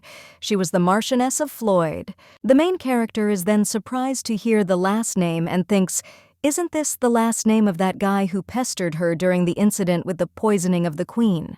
And that means it's because she's his family, and the young lady is an illegitimate child. The girl understands that Prince Leonard is 10 years older than her and has a great talent for magic. He is already a wizard of the 5th circle. The girl also understands that usually people end their lives on the 2nd or 3rd circle, and at 20 years old it is very difficult to reach the 5th circle, and the guy is a real genius. Akron claims that he is kind to him, but they rarely see each other because he is usually in the magic tower.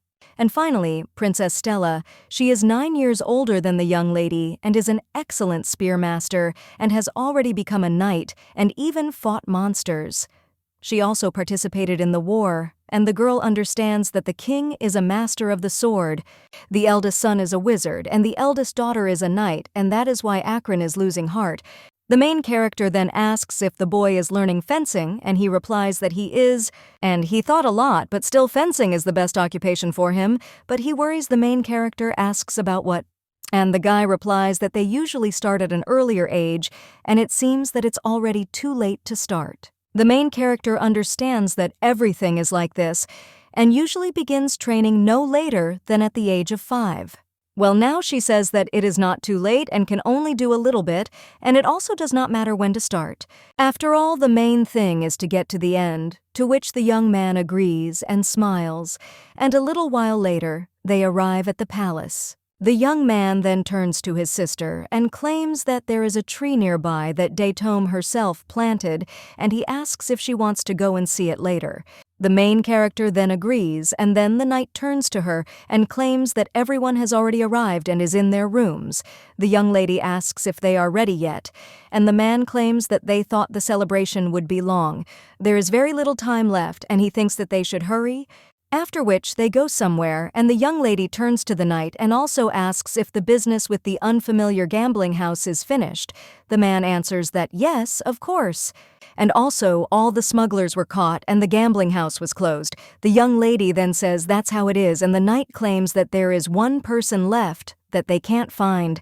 He always wore a mask in the gambling house, and the young lady realized that the problem most likely lay in the fact that this gambling house was for the aristocracy. The man claims that all the testimony is confused, and they can't even determine whether it's a woman or a man. All that is the same in the stories is the mask, and the main character wonders if this is the magic of illusion. The man claims that they even asked the royal wizard from the Tower of Magic for help.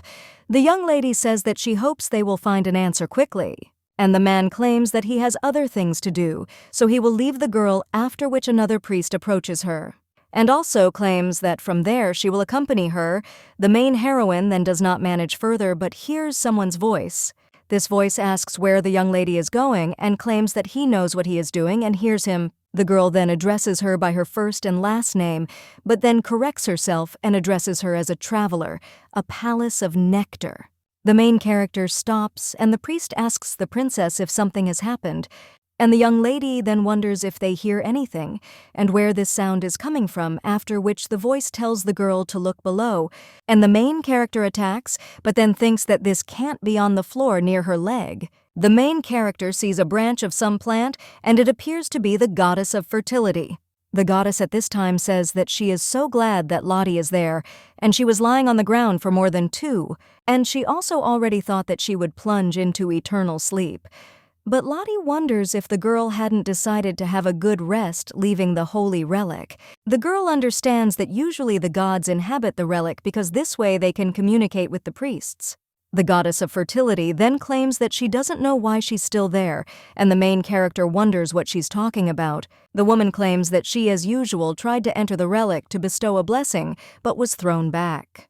Well, the young lady then wonders why she doesn't give up on appearing and return to the divine world, and she certainly will give up on health this time.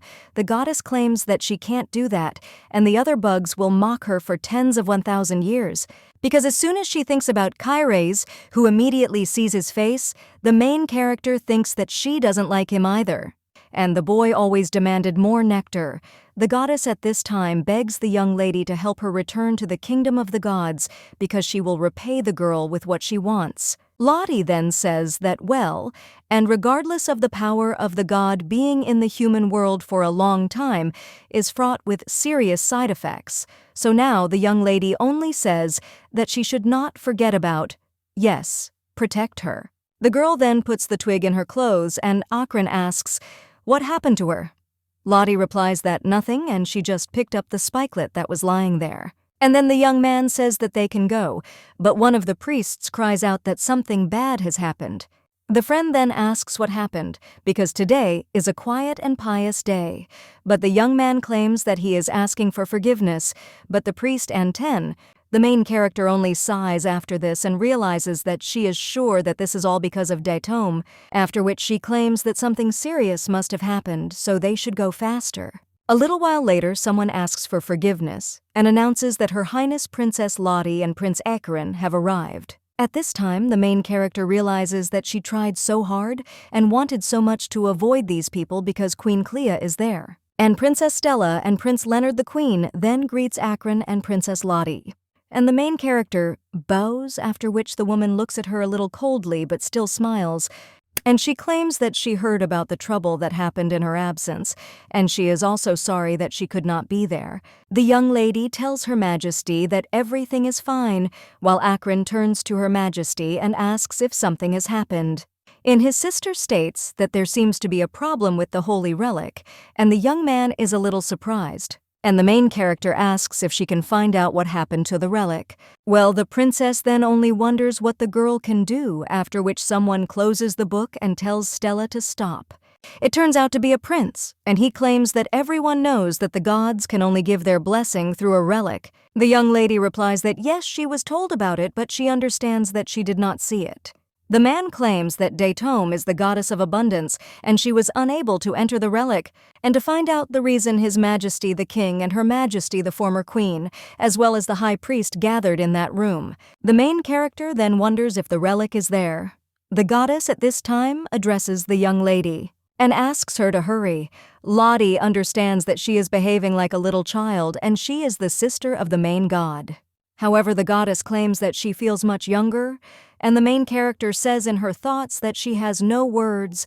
The girl also asks if she can personally examine the relic, after which they all remain silent. And the queen and her daughter look at the girl coldly. One of them claims that he can understand the princess's desire to help, but if it's about the relic. However, then someone tells the girl to come in, and everyone is a little surprised. At this time, the person who entered the room claims that Lottie is well versed in herbs and even holy water, so she thinks that the girl can be useful. The young man then wonders if the young lady is well versed in herbs and holy water, and the woman turns to the young lady and asks if that is so, and then goes up to her and says that she is glad to see her. The main character understands that they are not so close and wonders why she addresses her so sweetly. At this time, the woman notices something else and asks where the girl put the bracelet. After all, she told her to wear it always. The rest of the family watches this with a little surprise, and the former queen simply tucks a strand of the young lady's hair and tells her to wear this bracelet always as a talisman. And she wants him to protect the baby as he did her. The girl is then shocked and wonders why the former queen did this to her. The rest of the family watches as well, and the former queen turns to Lottie and asks if she will come in with her for a while. The girl then nods and thinks that it is true to believe her. She must not forget why she is there. After that, they go outside, and the main character asks if they intend to become impudent. The queen treated her in a friendly manner and smokes others. The woman replies that, of course, and the young lady is surprised, and the former queen claims that she did not give her the bracelet for nothing, and she gave it to the girl to get something in return. A little while later, the little girl asks if the woman wants her to control Prince Leonard and Princess Stella. But the main character also asks how to do this and screams that as soon as she intervenes, they will take her knife in the back. The queen wonders if the girl really thinks so, after which she claims that she thinks the girl will be able to change the royal family and is looking forward to it from her. A little while later, the girl already enters the place where the priest is standing, and the king, seeing the girl, he asks what she is doing there. The former queen claims that she has brought a young lady, and Lottie is a great herbalist, so they could use her help. Cool then turns to his mother a little worriedly, and the main character looks at this branch, after which the man claims that it is true, and the shrine of their temple of the goddess Daitome is this branch. The king turns to the high priest and states that he wants to say that the celebration will be held anyway, and the man says that he understands, however, they still do not know if the goddess Daitome has possessed the relic. At this time, the spikelet fidgets in the young lady's bow and asks if they are really joking with her, and also says that they should let her come back, and if she tries now, she will look good.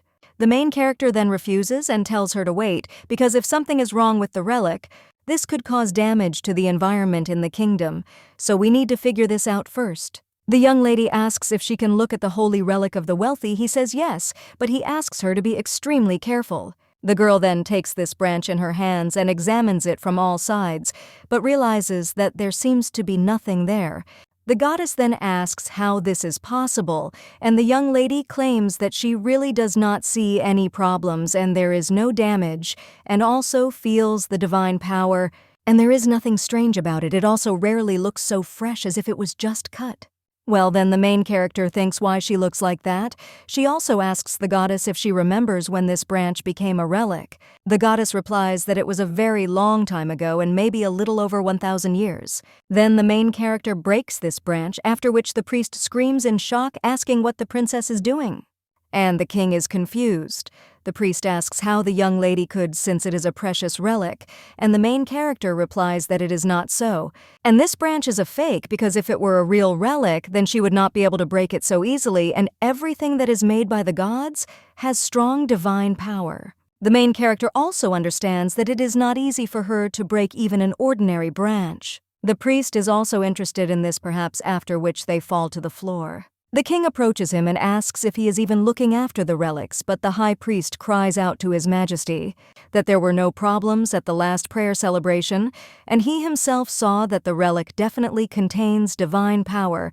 Lottie replies that it is certainly true that the divine power comes from her, and it is also true that there were no problems until last year. The girl also asks how they usually protect the shrine, and the man replies that they hide it in a secret place with several seals, and he is the only one who knows where this secret place is.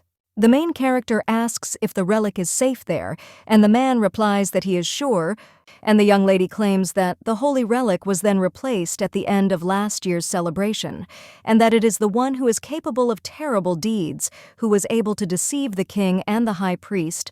The girl now steps on this branch, after which it crumbles, and a stone is visible from there, and then the priest cries out in shock. Could it really be that a piece of the real relic was hidden in the fake? At this time, the goddess becomes furious and wonders who dared to insult her. The priests then go into shock and realize that the temple is shaking, and they cry out that it is an earthquake. One of them claims that the goddess Daitome is furious. The main character at this time tells her to calm down, and also stopped right now, otherwise she would fall into eternal sleep.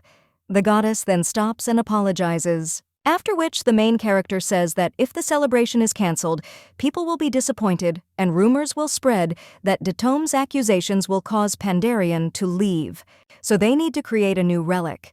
The king is then a little surprised and asks the girl if it is necessary how to do it. The young lady claims that they have something that was bestowed by the goddess Datome herself. The girl also remembers how the boy said that there was a tree nearby that Datome herself planted. The young lady asks if the stolen holy relic is not part of this tree. The priest claims that the girl is right. According to records, the goddess Datome gave a fruit tree to feed the people, and then she broke a branch and gave it to them as a sacred relic. The goddess at this time claims that yes, that was the case, because they prayed to her to feed all the people, but she forgot to prepare the gift. That's why she broke the branch. Now the young lady asks if they are going to the tree then, and the priest claims that he wants to tell Her Highness that the sacred tree is infected. A little while later, the girl approaches him and realizes that everything is true. She is also shocked to think how a sacred tree can get sick, and the king asks if they even look after the temple. If everything is in such a bad state, the other priest immediately falls to his knees and bows his head, and also asks for mercy. After all, it was all his fault as the guardian, but the high priest claims that he could not do anything. After all, the tree is already old and was even engulfed in flames, and he is sure that everyone remembers the Demon King. The main character then thinks about this bastard and realizes that when he turned 70 years old, the Demon King set fire to entire countries to put all the people into eternal sleep, and because of him the girl fell into eternal sleep a few months after her memory returned, and then it seems he disappeared without a trace. The priest claims that since then the tree has become weaker and weaker, and they also cannot help because they do not know anything about divine diseases. The keeper then claims that it is still his fault that he could not save the tree, and he knows that his life is worth nothing. But he will take responsibility for spoiling the prayer celebration. The main character then realizes that he is saying something about responsibility, even though he did not prevent anything. The young lady claims that they will talk about punishment later and there is still time for a holiday. The king then tells the young lady to tell him what she is going to do, and the girl states that she will make medicine to cure the saint and asks if she can get into the herb storehouse. The king then agrees, and the former queen states that it sounds wonderful, after which the young lady leaves and claims that she will return soon, and a little while later, she already comes with a test tube in her hands and claims that everything is ready. The goddess claims that she believed in Lottie, and she knew that she could help, but the girl wondered what kind of medicine it was, after which the young lady smiled. And he thinks that this is not a medicine at all, but a poison. The goddess is then very surprised and asks what she is talking about. And the young lady claims that this is a bottle of ink and she was unable to make medicine before, but she found out that severe pain can heal. The goddess is already screaming that the sacred tree is dying and that this is blasphemy. However, the young lady at this time looks at this tree with a smile on her face, after which the high priest turns to her and asks if everything will be okay. The girl replies that of course and asks if he could pour his divine power into the tree, to which the priest agrees. However, he claims that the power will not work because of the disease, and her Naledi claims that now everything will work out and he will have to apply all his strength. The man says that he understood, after which he and his colleague begin to use divine powers. They try their best and someone cries out that the disease is retreating. However, the young lady claims that more is needed too, which they agree. After which the tree begins to blossom and then turns completely green, and then the young lady says that the sacred tree is cured. At this time, the priest claims that the Lord himself is calling him to himself, and the guardian asks him to come to his senses. The goddess at this time claims that this is amazing, and now the girl will be able to cure absolutely any tree, but the young lady replies that no, and she is the only one who can make this poison, but this requires enormous divine power, and now she says that a new divine relic needs to be made. The goddess then wonders how she will do this if she is in a sprout. And the girl is interested in whether the relic is an object that the god touched and gave to a person. The goddess answers that it seems so, and after contact the object becomes sacred, and also asks what with that, and the main character says that then everything will be fine, after which she breaks one of the branches, and the goddess asks what she is doing. The girl claims that she will wrap the god around the branch, and the goddess in shock asks what she is talking about. After which, the main character begins to wind her blonde, only complains of back pain. A little while later, the sprout is already wrapped around the branch and begins to shine. The king and the former queen are then a little surprised, and the main character says that she succeeded. The priest then asks how this is possible, and the young lady claims that she will say it yesterday in her sleep. Datum came to her asking for help, stepped back, and told her this method. The goddess at this time says that the girl is talking something ridiculous. But the priest at this time only begins to cry and call out to the goddess Datoma, and the young lady merely asserts that deep faith must be rewarded, and in his thoughts he turns to the goddess and also wonders how she can use her reward. A little while later, the priest says that very soon the new relic will enter Datome. Their main character says that, so be it. At this time, the goddess only says that the girl is a liar, and the main character tells the priests, it seems that she is overexerted. I wonder if she can leave them, after which she takes the object in which the goddess is located from the branch and asks where the girl is going. The king says that if the young lady is tired, she can return to the imperial palace and let her not overdo it. The young lady claims that she is just a little tired and needs a short break, to which the man agrees, and also tells the girl to take care of herself and she can come back at any time. The main character then looks away and agrees, after which they all leave, and the girl says that she is finally alone. The goddess at this time asks if the emperor is a member of the young lady's family, but he really treats her like a human being. The young lady then thinks what the goddess means, and the woman asserts that she had previously had bad luck with her families, and the girl was either an orphan or connected with strange people. So let her enjoy this life and not think about falling into eternal sleep. The main character then asks if the goddess was watching her, and the woman replies that of course she was. And she was concerned about Lottie, even though she couldn't help because of her contract. The young lady then realizes that she thought she had been fighting alone all her life, and there was not even one caring person, but one goddess. The goddess at this time asks why the girl decided to take her away, and also suggests to hurry and return so that she can tear off the blessing. However, the young lady claims that there is a small matter, and she promised to reward her for her help. The goddess then says that this is true and asks what the girl needs and whether she should thank her for her help. The main character then asks if she is really happy and asks about the goddess what the young lady wants. Lottie tells her not to worry because if the relic is damaged, they can make another one, after which the goddess is surprised. One of the residents is then surprised and tells people to just look. After all, the sacred relic shines so brightly, and this year there will be a great harvest because it has never seen such a bright glow. And perhaps Datome admires the piety of His Majesty the Emperor and the High Priest, and the young lady just thinks that she is just furious because she broke her back. At this time, the boy turns to his little sister and asks what she was doing before, and the girl replies that she was doing nothing special. The main character also looks at the prince and princess and thinks that they are pretending not to hear anything. The girl claims that she only saw that the shrine was damaged and could not do anything, but it seems that the high priest was able to fix it. The young lady also thinks that it is good that she came up with an excuse in advance because if they find out about what happened, she will be under close surveillance. The girl also remembers asking the high priest if he could tell the whole story about all her knowledge from the dream. The man then said that it was good, and for a start, their temple of Datome would always be on Her Highness's side, no matter what happened. And the young lady thinks that this is very good, and also that it is not a big deal if the relic is dropped a couple of times, because she has another shrine, and unfortunately each relic has not only divine power, but also the power of one of the gods. Where the relic of the sun is located, there are many clear days, and where the relic of wine is located, there is high-quality wine produced, and where the relic of Datome is located, there is natural abundance. And absolutely any crops grow well, so the girl is going to plant medicinal herbs in her garden, and then she will be able to become healthy. But then the main character is a little surprised because when she looks into the crowd, then she sees a familiar person and thinks that she can't possibly know anyone there. The priest at this time wishes eternal prosperity and peace to Pandarion and the Temple of Datome. The young man at this time turns to his sister and says that they are finished, and the young lady asks what it is and whether it could be that he was still alive. After which the girl runs off somewhere and the young man asks where she is.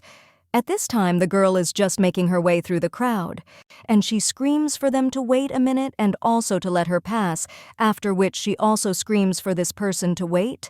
A little while later, the young lady is already trying to catch her breath and is also wondering where she is now. The girl also stands near the fence and thinks, what if she goes there? However, at that very moment, someone turns to Her Highness and claims that this is a forbidden territory. The main character then turns around and thanks the lady but does not know how to address her.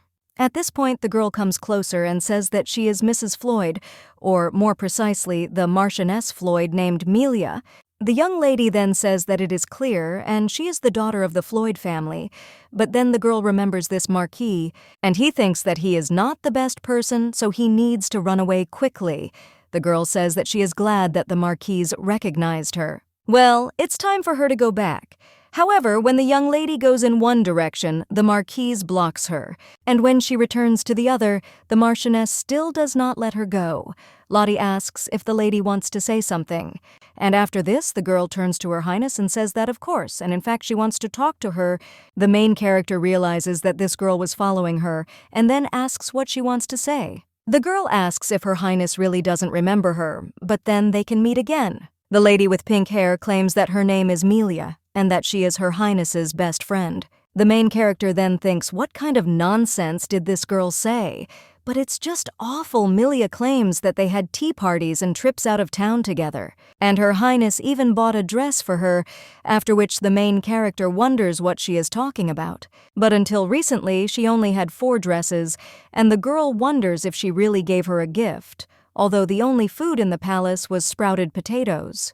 But now the young lady says that this is how it should be, they were close. The girl replies that yes, and that is true. After all, Her Highness even gave her a necklace, but she doesn't wear it often because it matches all my dresses. Lottie thinks that you just have to look at her and also says that this can happen. Melia claims that she is very happy and knew that Her Highness would say exactly that. Well then, the girl squeezes the young lady's hand, and the latter thinks that she is in great pain. Melia Datetime claims that in truth she was very worried, and wonders if Her Highness has forgotten even about her. But the girl also says that it's okay because it won't change their relationship, and Her Highness is her best friend. The main character at this time turns to Lady Floyd and then says that she is disrespectful. The girl is very surprised by this and asks if Her Highness is talking about her. And Lottie replies that she thinks that because the girl is still young, she is not well trained in etiquette, and she tells Lady Floyd that she is not her friend, and maybe they were close in the past. But who dares to touch a member of the imperial family first? Melia is a little surprised by this, and Lottie says that no matter how high-ranking an aristocrat is, the Marquise has no right to touch a member of the imperial family, and also she should know her place. The young lady also asks if the girl is familiar with Baron Leoldine, after which the young lady says that she knows him but is interested. Why does Her Highness ask about him? Lottie replies that she wants to report that they say that Baron Dean has appropriated the imperial money and also the jewels, and also among them was a precious necklace presented by His Majesty the Emperor. The girl then, with shaking hands, asks if Her Highness could tell her what kind of necklace it was, and the main character replies that it is a beautiful pearl necklace. The lady with pink hair is then very surprised, after which everyone tells him that she remembered an urgent matter, so she asks for forgiveness and she will go first. Lottie realizes that she was simply making an assumption. She was curious about why Baron Dean wasn't afraid of Marquis Floyd, and also wonders if it's all about Lady Floyd. This necklace was given by none other than the Emperor. In fact, she gave it to Marquis Floyd, and the girl claims that it is all very annoying. A little while later, she is already returning to her palace. The boy then points his finger at something and asks his sister what it is. The main character comes closer to the window and asks what he is talking about. The boy points to a branch, and the young lady claims that it is nothing special and also something similar to fertilizer. The young man then says that this fertilizer is very strange, and the goddess in the kingdom of the gods at this time is almost crying because of the way her artifact is being treated. The main character realizes that since she and Akron became closer, they have become more tender. The girl also turns to the boy and asks how he is doing with His Majesty. The young man replies that he and his father were recently on a short trip, and he said that if Akron performed well in fencing, he would give him a sword. The young lady then smiles and realizes that the boy had always called his father His Majesty before, but now he addresses him as Dad. The emperor, although belatedly, seems to want to improve their relationship, and so he sends the girl all sorts of gifts. Sometimes he understands, but not always. However, one thing is for sure, and this is what the emperor's insomnia can no longer be ignored, because judging by the rare meetings, his condition is worse than she thought. And the man must start taking medications or else he will feel even worse. At this time, someone knocks on the door of the room their main character tells this person to come in, after which a boy comes in and greets Her Highness. But there he sees Akron, who looks at him coldly. Lottie asks what happened, and Raven tries to answer, but then the prince interrupts him and asks what the guy is doing in his sister's palace. However, at that very moment, the main character hits him on the head. The young man then asks why she did this, and the young lady claims that one cannot talk like that to strangers, and it is better to ask her sister who this boy is. The guy does this after that, and the main character says that it's good and let him fill it out as an example, after which she says that they should get to know each other. After all this, young man is the Earl of Ravenssail, and she is his guardian. The boy says that it is a great honor for him to meet His Highness. Akron also introduces himself and says that he is the second prince, but still looks at the boy coldly and also asks why he is in home clothes and also whether he lives there. The main character replies that yes, and Mrs. Sayla is her maid, and Raven is always with her, so they live together. After this, the prince only cries out that he also wants to live with his sister, and slanders her and asks why he doesn't leave his huge palace and move in with her. After which, she turns to Raven again and asks what happened. The young man replies that he doesn't understand something in the textbook, and the young lady asks what it is. The guy then points to one of the parts and says that this one, after which the main character explains what should be there, and the prince, seeing this, only smirks and then asks how old the boy is. The young man replies that he is 9, after which the prince only looks at him confidently, and also claims that the elder brothers will teach the little count everything Raven, then thanks the guy. And Akron says that then they can look after, which the young man shows how it should be there, and asks if he understands. Raven answers that it is not quite. The main character realizes that if she thinks about it, Akron is communicating with a peer for the first time, and she hopes that they will become good friends. The prince at this time claims that everything is fine, and he will explain again. Then he does so, however Raven claims that to be honest, he does not understand the explanation at all.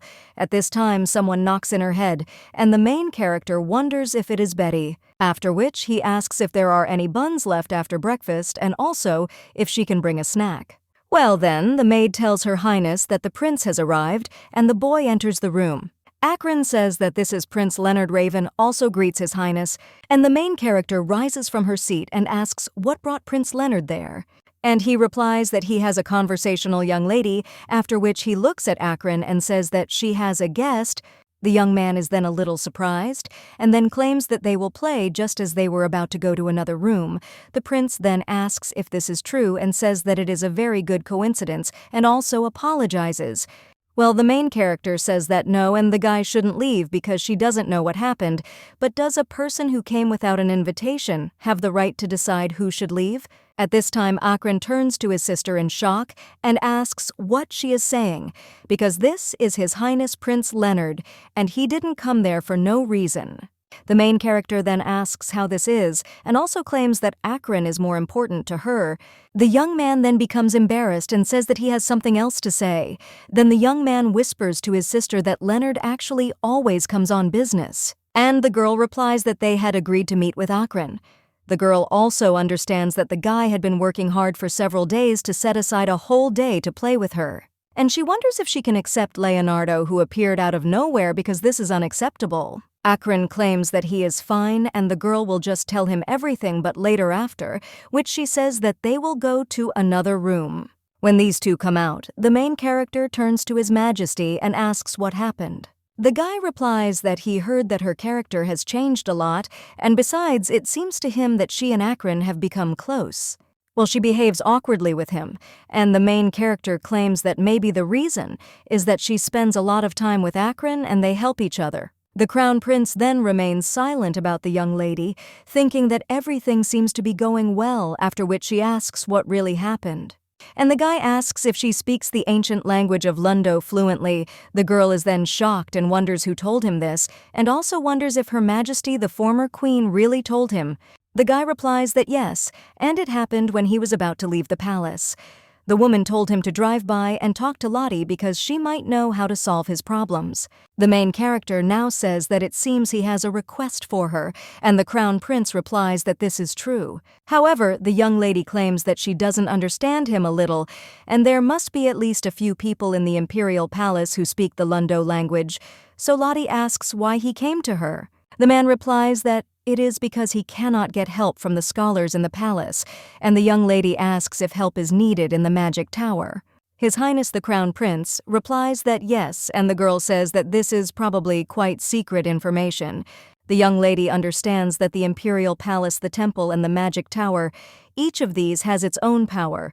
But even if the relationship between the tower and the palace is fine now, he still can't borrow the scholars from the palace. The man then asks what else the young lady has learned, and the girl asks if this is really considered a secret for the time being.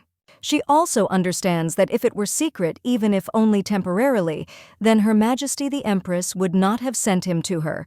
His Highness at this time says that the girl is right, and it seems that she has become much smarter. The young lady replies that she was born a genius, and the young man says that it was just that he did not recognize it before. He also claims that everything is as she suggests, and he had an ancient book that he does not want to share with the imperial family or anyone else. Well, if she helps, she will be rewarded, and he will keep her dressage abilities of Lundo a secret. After all, it seems her goal is to live in the shadows.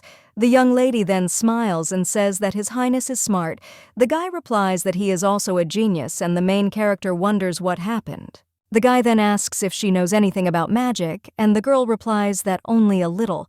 And the main thing in magic is to create your own circle and learn the spell as well as other circles, but it is also important to constantly learn something new, as well as restore magical knowledge that has been lost. After which the young lady asks if he found a spellbook in the Lundo language. The guy answers that this is true, and the owner of the ancient book spoke Lundo perfectly, and those who knew this language at least a little. They tried to translate it but all failed. The girl then asks where this ancient book is. After which, in shock, she says that this can't be, and does she really need to get into the magic tower? The young lady also thinks that he must have gone crazy, and of course if you use teleportation it will be fast, but it is so problematic, after which the girl claims that she will not go. However, the prince says that His Majesty the Emperor said that she is looking for good medicine, and if she translates the book perfectly, he will give her a leaf from the world tree that is kept in the tower. The main character, hearing this, immediately asks when they can leave, and a little while later she is already breathing heavily. The maid turns to Her Highness and asks if everything is okay with her, and if perhaps she should take a rest. The Crown Prince claims that the tower is very close, and it is better to get there and rest there rather than stop there. The girl then says that His Highness Leonard is right, because it is about 2 hours from there to the tower. Fearing that the enemy can use the teleporter to attack, there is a decent distance between the teleporter and the tower. And of course there is a magic circle located in the tower itself, but only wizards can use it. Now the young lady thanks the maid for her care, and Betty replies that you are welcome and asks if the mistress would like some water. The girl replies that no, and she is fine, and also asks if the maid needs anything. Betty replies that no, and she is quite strong. The heir prince at this time suggests that they go because he wants to get there faster, after which the young lady agrees. And they start driving. Leonard then turns to Lottie and states that he thought her maid needed a lot of training, and also says that the girl should not be too friendly with the servants. The young lady then asks if this is true about the prince, who replies that this also applies to Akron. After all, if you spoil him too much, he will never grow up, and it is nonsense when a maid feels comfortable in front of the imperial family. The main character then thinks about what he is talking about and also claims that they will talk about Betty later. The girl claims that in private conversations, she will do what she wants, and Akron is a child who needs to be taken care of before he becomes part of the imperial family. However, the prince claims that the girl is talking about something she does not know, And also, the person who is on top needs dignity. First of all, the girl claims that the person who is on top rather needs support. His Highness then says no, and the girl will soon find out. Lottie then realizes that something is probably happening right now. And that's why he's so nervous. The girl also wonders if a 20-year-old fifth circle wizard can't afford to live in peace. Well, then the young lady thinks that such actions are explained, after which the carriage shakes a little from the young lady immediately jumps up from her seat, and she quietly screams and then falls on His Highness and says that she fell. Blynn then asks if she is okay, and the girl answers that she is, after which she touches it and thinks that it is worth looking at, after which the young lady with her powers checks the guy's magic circle and sees that there is a crack in it. This circle is made to accumulate mana around the heart, and a crack in it means that mana is leaking out, and it also means that the owner cannot cultivate. A little while later, Prince Leonard is greeted by other mages, and one of them claims that he heard that he brought a man who speaks the ancient language fluently, and also asks if they will finally get a translation of the book. The guy replies that this is true, and that she was personally recommended by the former empress. One of the magicians claims that Her Majesty's opinion is trustworthy, after which the prince extends his hand to the young lady and says that this is Lottie Pandarian. She is the second princess, and this child is his translator. The magicians are then shocked and wonder if this princess is a fool. They are a long time later, the young lady's maid only sulks. And he also says that the lady just came to them and they made such faces and they are as stupid as potatoes. The main character then thanks the girl for being angry on her behalf, but claims that if she helps them, even once they will change their minds. The young lady also understands that in any case, it will not go beyond the walls of the tower. Betty turns to the princess and asks if I am better than them already, to which the girl replies that yes, and she is much better after the medicine and rest. She also understands that the wizard also helped her recover, and then the wizard dealt with it very easily, but Leonard just watched her, and apparently his problem with the circle is quite serious. At this time, someone apologizes to Her Highness and asks if he can come in. The girl tells him to come in, after which the magician enters the room and claims that he wanted to know how the young lady was feeling. The girl with a smile on her face replies that it is only thanks to him that she has become much better, and the man says that this is good. He also apologizes for his impudence but asks Her Highness if she can really start translating the book. The young lady then wonders if everyone is interested in what skills she has, and the man replies that none of them expected her to arrive, and apologizes for thinking badly of her. The main character then thinks that she understands everything, and just a couple of months ago she was an insignificant mudblood, and today she came as a translator from an ancient language, and their doubts are completely justified. The young lady says that everything is fine, and that the driving force of wizards is their insatiable curiosity. The man then says that Her Highness knows these words, and the girl replies that yes, she has read several books on the history of the magic tower, and this phrase has touched her soul. The magician then claims that in the end, this phrase is nothing more than the ideology of the magic tower, and endlessly explore and also endlessly practice. The girl then compliments the magician and claims that endlessly be surprised by all the true world, and then he will tell you the right answer. The man then realizes that he didn't think that this girl would remember everything, after which he claims that Her Highness is a good person, and he is sure that those below will soon know about it. The girl then thanks the man for his support. There, the man then tells Her Highness to follow him. Then they head down the corridor, and the girl thinks that a lot has changed there, and she also thinks that she really wants to visit her laboratory at least once. After that, they walk past the paintings, and the man claims that these are the wonderful people who led their tower. They were all amazing and wonderful, and if even one of them had not been there, the tower might not exist today. The main character then looks at one of the paintings and asks if it is possible that this is the Archmage Carmel. The man replies that she was a wizard of the 8th circle and was also well versed in the study and interpretation of ancient magic. Much of the ancient magic of the recorded tower was restored by her.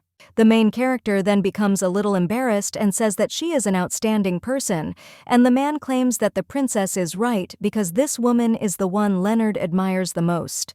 The main character then asks, a little surprised, if there are any attacks, and also thinks that Carmel was an ordinary commoner, and thinks if she is really a role model for Leonard.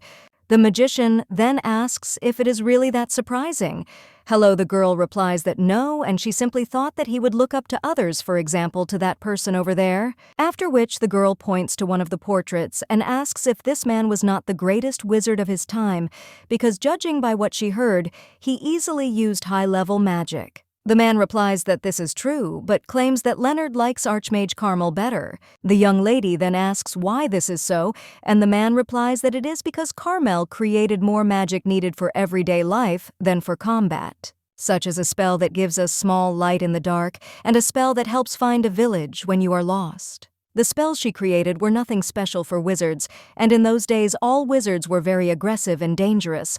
However, as the magic created by Carmel spread among people, the image of the wizards and the tower slowly changed, and the man claims that, in addition, even the wizards of the first circle could use its magic because of its simplicity, and so many came to the tower. Thanks to this, the tower grew even larger. Well, he can't say that she was good only in this form, her attack magic abilities were also high. The young lady then mentally asks him to stop. The man claims that Leonard once told him that if he could meet Carmel, he would definitely do it, and the girl then becomes very embarrassed and understands that she cannot say that this is one of her past personalities, so she asks him to stop. After which the main character says that they need to hurry because they have been expected for a long time, to which the man agrees. And then they go into one of the rooms and the magician says that they should go there. One of the men then says that they came and the other claims that they were waiting for them. He then holds out a book and claims that it is an ancient book that they are asking to be translated, after which the main character is shocked to realize that this is her diary. It was written there that today she was able to eat stewed meat from the seasonal menu and it was very tasty. And this restaurant closed because the building collapsed due to an earthquake, and surprisingly, but she has teamed up with other regulars to create a new restaurant, but the owner seems to be confused about something. Before she fell into eternal sleep, she confessed to her that she was very glad when the restaurant closed because she could no longer work, but because of them, everything went back to the way it was before, but she couldn't lose the delicious stew. Now the young lady realizes that she should burn the diary instead of translating it. Mac then turns to Her Highness and asks if she can definitely translate the book since she can spend as much time as she needs. The girl then replies that yes, and only a little more is needed. But then the young lady realizes that she wrote in the ancient language on purpose so that no one could understand her, but she must do this in order to obtain the leaves of the world tree. The girl also reads the next page, which says that at that time Roy was very drunk and told her about magic, and she also wondered what was there. And now the young lady remembers that there was dragon magic and Pendrade. He was a red dragon he was friends with and they had many fights with, and he has been dormant for hundreds of years, and Roy is the name he used when he was human. The girl also understands that in order not to forget the ancient magic spell that she heard from him, she wrote it down somewhere. The source of magic was a dragon, and all the first spells were knowledge passed from the dragon to man. The young lady wrote it all down there, so now she is a winner. At this point, His Highness turns to the young lady and asks if it is too difficult. The girl replies that no, it is possible. The guy claims that he will run in secret that she has such abilities and can even swear to the correspondence of the magic tower. Lottie replies that there is no need and she will translate everything.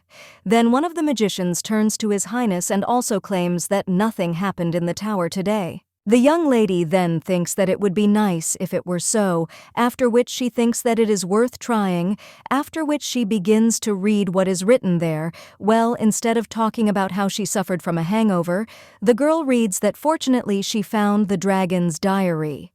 And Roy is the owner of the diary, and Pendrade is the name of the dragon, one of the mages. Then in shock claims that he heard that Pendrade befriended a human before falling asleep. The girl also claims that they say this diary was a gift for this man, but it says, "Dear Doris." The girl then claims that she doesn't understand magic forums well, so she will try to copy it. The girl also understands that there is magic for getting rid of a hangover and magic for leg pain after long walks. At this time, two magicians are watching the girl write something and say that this formula and language are perfect no matter how you look at it. And it even smells like ancient magic. The girl then asks him in her thoughts to stop. The other mage then apologizes and says that they are very worried. But this is dragon magic, and this is the first time since Archmage Carmel discovered it. The girl understands that dragons are now very rare creatures, so it is understandable that dragon magic is new to them. The young lady then hands over one of the sheets of paper and states that it is the last one, after which the man thanks her. His Highness then looks at this, and the young lady understands that he is looking for a way to seal the crack in the circle, and if she now had the abilities from her past life, then everything would be simpler. But to heal Leonard, you need to be at least 8th in the circle, and the girl thinks that only the head of the tower can do this, after which she thinks who is the master in the tower now. At this time, His Highness asks if she has translated everything, and the girl replies that this is all she was able to translate, and if she missed something. However, then the main character sees some flower and thinks what it is. It says there so that the girl doesn't forget, because her laboratory is to the right of the golden arrow. The young lady then wonders what it was and whether it was herbs or alcohol. The magician at this time suggests finishing for today and tells Lottie to have a good rest. The girl then asks if she can take the book with her because she would still like to read it in her room. The two magicians then tell Her Highness that of course, and she can take her time. One of the men then claims that he will escort Her Highness to her room, while the Crown Prince apologizes but claims that he is going to his room. After this, the young lady goes to her room, but she turns to Mr. Podrel, and the man asks, "What is it?" And the young lady asks where the master of the magic tower is now. The man replies that he is right there, and it is he, Podrel Galania, who is the master of the tower. The main character then asks in shock what he is talking about, and realizes that this man is completely different from the masters that she knew, and whether he is too young to be the head of the tower. The master at this time claims that he is actually quite old, but physical training sometimes turns back time. The girl then thinks that this is not what is important now, and also claims that she would like to tell him something and she knows what state Leonard is in now. The man is then very surprised, and the young lady claims that it happened by accident, and Leonard does not know about it. The master claims that he raised it but wonders why the girl brought it up, and the young lady claims that she did not tell him before. But the old book tells how to restore the cracked circle. The master then asks if it is true, and the young lady points out that yes, it is a little dangerous to tell it there. After which, the master asks if the girl would like to have a cup of tea in his room, and the young lady with a smile on her face replies that of course. After which, they come to the man's room, or he claims that he hopes the young league will like it, and he also thinks that he will be able to give her the leaves of the world tree only the day after tomorrow. First, he would like to make sure that the ancient magic has been translated. The girl then says yes. And the man asks Her Highness how the circle can be restored, and he is interested. The girl then states that first of all she wants to know what happened to Prince Leonard. The master then a little puzzled wonders whether he should tell about the young lady, but he claims that there is no need to worry too much. And she's not there just to admire the beauty of the tower, and Leonard is sleeping now, and the girl asks if this is true. The man then claims that she is right, and also asks if she knows a man named Aldo Lottie, replies that she does not, and she does not think about the man, claims that Aldo is the one who entered the tower with Leonard. They quickly became friends because they were the same age and had similar talents, and they ended up in the tower at the same time. Aldo was a commoner, but in their tower, talent was valued above status, and they had been friends for a long time. And he also thought that raising such wizards would give the tower a bright future. But even their strong connection turned out to be easy to break, and at some point Leonard began to get ahead of his friend, so Aldo developed an inferiority complex. And the situation was getting worse due to Leonardo's narrowing horizons, and while the prince was struggling to reach the 6th circle, Aldo was on the 4th, and the gap between them only grew. Then it happened, and it is unknown where Aldo took the petals from the delphinium tree. Well, he fed them to Leonard, and fortunately the leaves did not plunge His Highness into eternal sleep. Well, they pissed off the mana in his hotel, and fortunately Julia's people managed to spit them out in time. Well, his circle had already cracked. Having dealt with Aldo according to the rules of the tower, he put all his efforts into restoring Leonard's circle. But the situation was getting worse and worse, and he even asked for help from the archipelago and from the tower on another continent, but he was refused. The main character then says that this is how she understands that now she understands Leonard's attitude towards commoners, and everything is much more serious than she thought. The girl also understands that what Leonard needs now is to seal the crack and expand his horizons, and if she could use her power from her past life for at least 5 minutes, the situation would be easily resolved. The Archmage at this time turns to Her Highness and asks what method of restoring the circle is written in the book. The young lady replies that it was said there that it is necessary to pour in mana until the cracked circle is restored. She understands that this method is ignorant, but it is the only one and only one person can pour in mana, and in case of failure the crack will only get bigger. Podril then sighs and says that it seems like this is the only way, and every particle of him wants to start, but he is only on the 7th circle now, so the probability of success is only 50%, and it would be possible to try if there was someone with a higher level. The girl then wonders if she can help with anything, and the man says that it is already very late, and he will take Her Highness to her room. The girl then says that everything is fine, after which someone knocks on the door and the young lady says it's time and claims he has a guest, after which she heads to the door and claims she'll go then. However, when the girl opens the door, she sees Prince Leonardo there, and he asks if he can go. Lottie replies that of course, and they can talk alone, and she will also go. Then the young lady closes the door to the room and looks around, wondering if there is anyone there. The girl also realizes that the laboratory she used when she was Carmel is very close by, after which the girl approaches this door, and when she puts her hand on it, she realizes that she does not feel any mana, and it also seems that there are no protective spells there. But it's good that she worked next to the master's room, because who would rob a laboratory that is very close to the master of the magic tower, after which the young lady calls the name, which is her password, and opens the door. When the young lady goes inside, she thinks that everything is as before, but it seems like it was somewhere there. After which the girl finds a bottle with a potion and with a smirk on her face says that now it's time to set Leonard's brains straight. The Tower Master at this time turns to Leonard and states that he sincerely hopes that he will not give up magic because it is the path he has walked for so long and the path he truly loves. The boy tells the teacher that it was so hard for him, after which the man says that he knows, and because of Aldo, the boy had to go through a lot. However, the young man cries out that this is not so, after which he claims that even before Aldo's betrayal, things were not easy for him. When the guy was on the 5th circle, he was completely sure that he had climbed to the top, which would have taken anyone else a lifetime to reach, and he firmly believed that he would become a powerful archmage. Well, then one mistake happened and then another one, and after several such mistakes he was ready to plunge into eternal sleep in order to achieve his goal. That is the 6th level. Gritting his teeth, he continued, and that was all because Aldo was supporting him.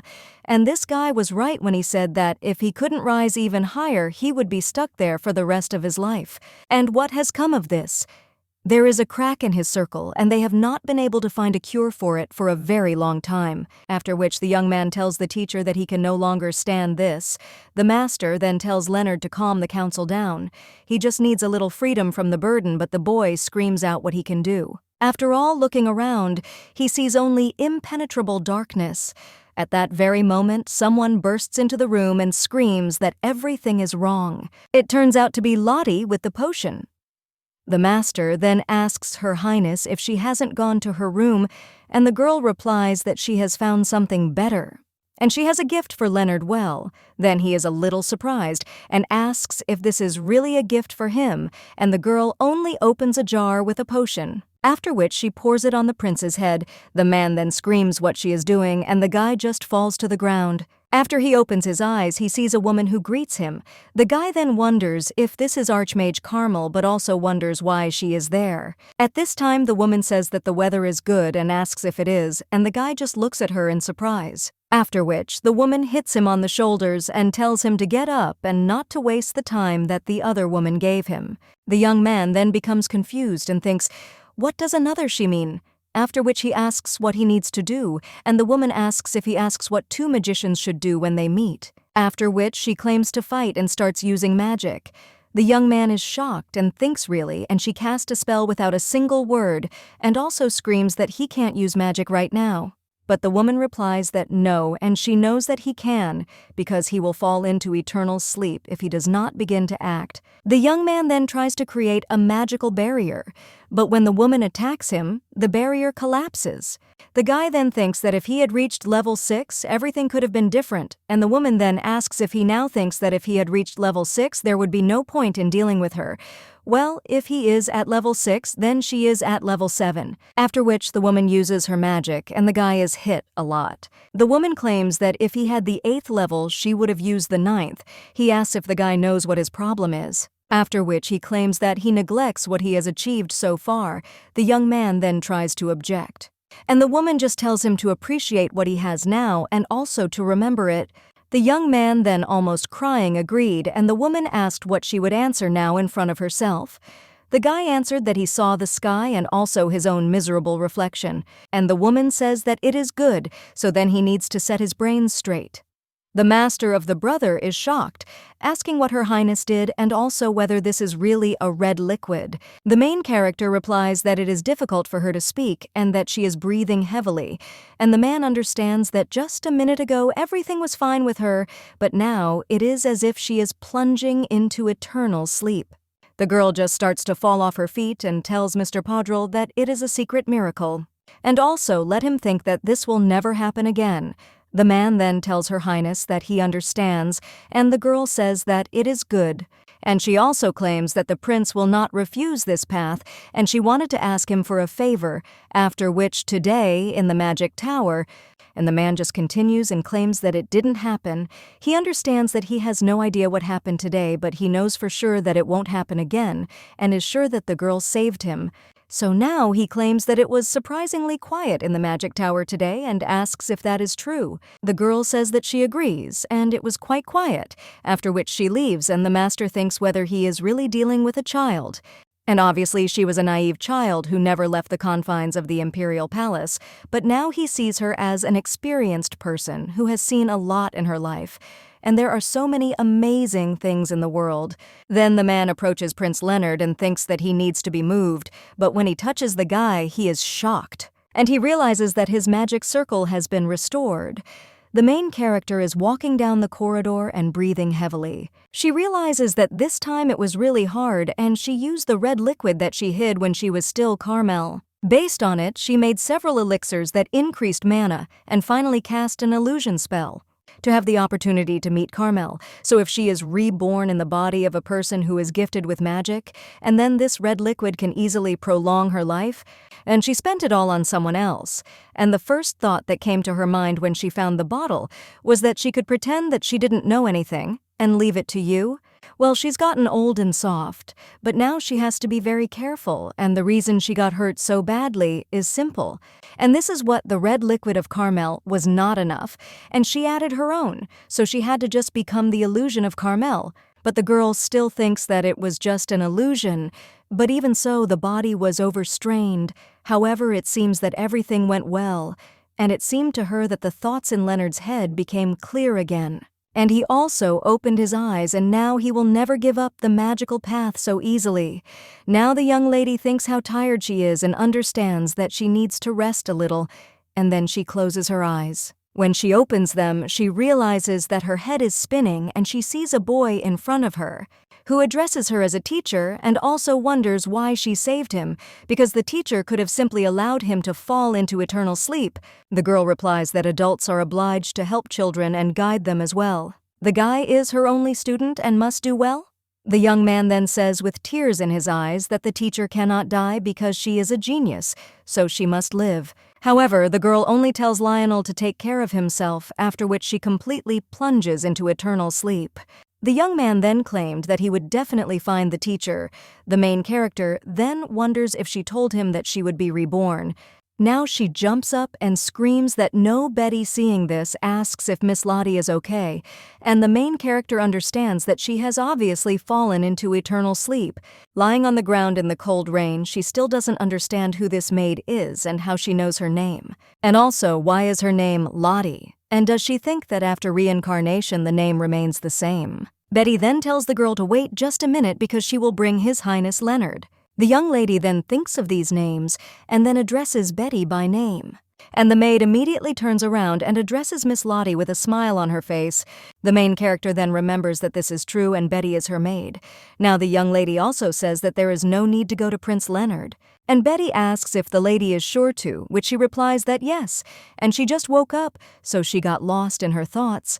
The girl also asks if the maid can give her a glass of water. The maid then hands it to the miss and tells her to drink it slowly.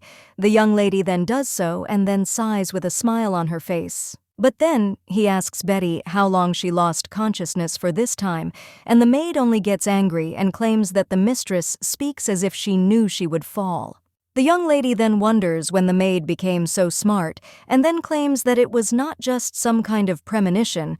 However, Betty says that, of course, the lady didn't know, but for some reason she decided to sit down right in the hallway. The girl also tells Miss Lottie that she really hates it, after which the maid comes out and slams the door, and the main character wonders if she is angry. But Betty then opens the door and claims that she didn't mean to slam the door so loudly, it was just the wind. The young lady smiles after this and also understands that she never thought that she would dream of her first life.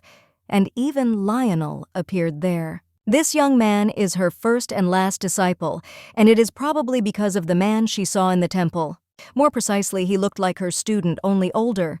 And the girl understands that they are similar in appearance, but they are different people because Lionel fell into eternal sleep at least 1,000 years ago. At this moment, someone turns to Her Highness and asks if she can spare him a minute. The girl realizes that it is Padrel's voice and answers that she can. The man then comes in and asks for forgiveness and tells the young lady to lie down because he knows she is not feeling well. The girl replies that yes, she asks him to forgive her for this, and also wonders if something happened. The man claims that first of all he wants to thank the young lady and then bows. And he offers his gratitude as the master of the magic tower and Leonard's teacher. But the young lady then claims that nothing happened in the magic tower, and the man replies that this is true. Nothing happened, but he will never forget that nothing happened.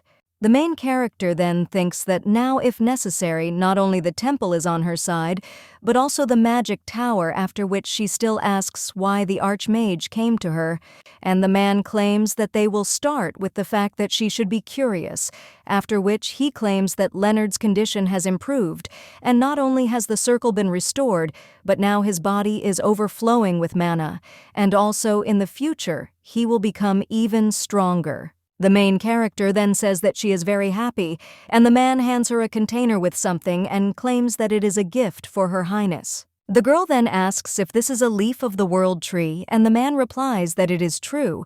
When the young lady looks at them, then she understands that these are real leaves of the world tree.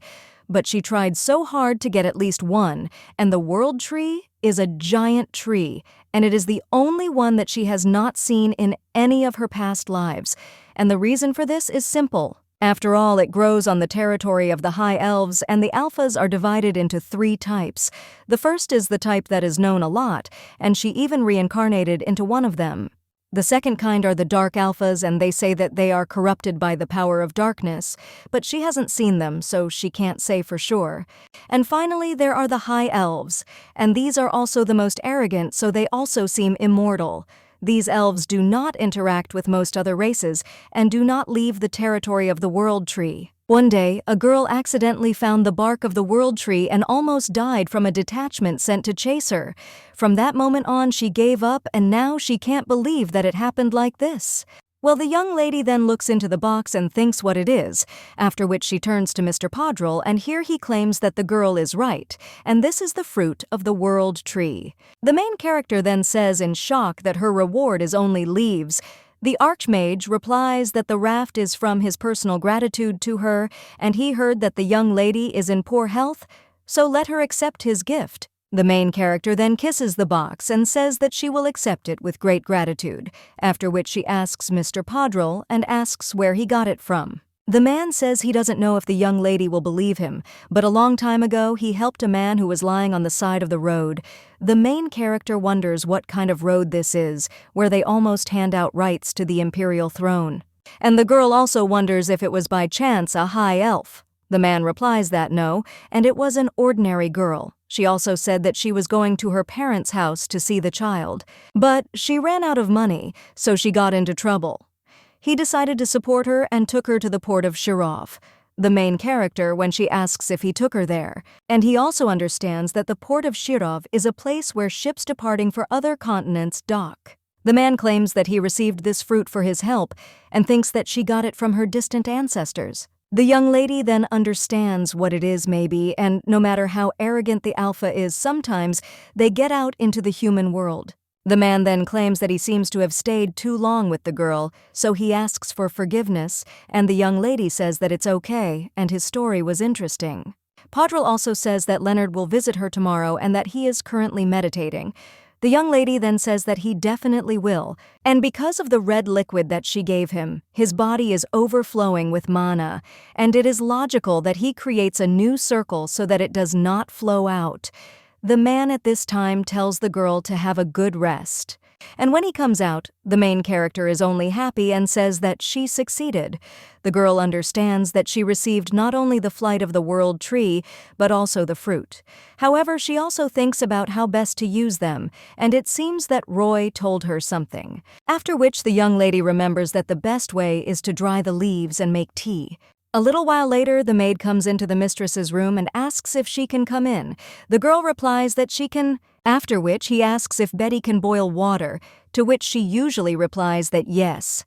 A little while later, the main character is already making tea from these leaves, and the maid is surprised and asks what this means, because it has such a pleasant aroma. The main character then agrees and understands that she feels this for the first time, and the aroma is gentle and also cool, but at the same time refreshing. But she also thinks why this smell is so nostalgic. After which, the main character invites the maid to have a drink together, and she agrees, and then they drink. The young lady is then a little surprised, and the maid wonders what kind of tea it is. All the fatigue that has accumulated over her life seems to have begun to melt, and she feels light, so she asks Miss Lottie what she will say. The girl also thinks whether she is talking about lightness and fatigue, after which she thinks that all this is not so, and she is about to fly and can even run a marathon. The girl understands that even the mandrake potion would not have given such effects, and there is nothing better for her than the leaves of the world tree. Well, the girl wonders why exactly the leaves of the world tree are one of the most difficult to obtain medicines, but it is impossible to even buy it no matter how much money you have. And what's even more surprising is that she is a simple human, not a representative of another race, but the best medicine for her is a byproduct of the world tree. Each race has its own ideal medicine, and gnomes are generally well suited to medicines based on roots with strong earth energy. For mermaids, the best medicines will be those based on the power of water, and for people anything of good quality is suitable, especially if you take more. The maid turns to Miss Lottie and asks if something is wrong, and the girl replies that there is not. And the young lady also asks when they are going to the palace. The girl replies that His Highness Leonard said that he is currently busy training, and he wonders if the lady wants to wait until it's finished and come back with him. The main character then thinks that no, and Leonardo will still be working hard for a long time to strengthen his circles so he won't be able to go with them, but she needs to see him so she'll go after that. As the boy finishes meditating and goes to the emperor because she must beg to save the world tree, the girl also understands that she will return to the imperial family as soon as possible.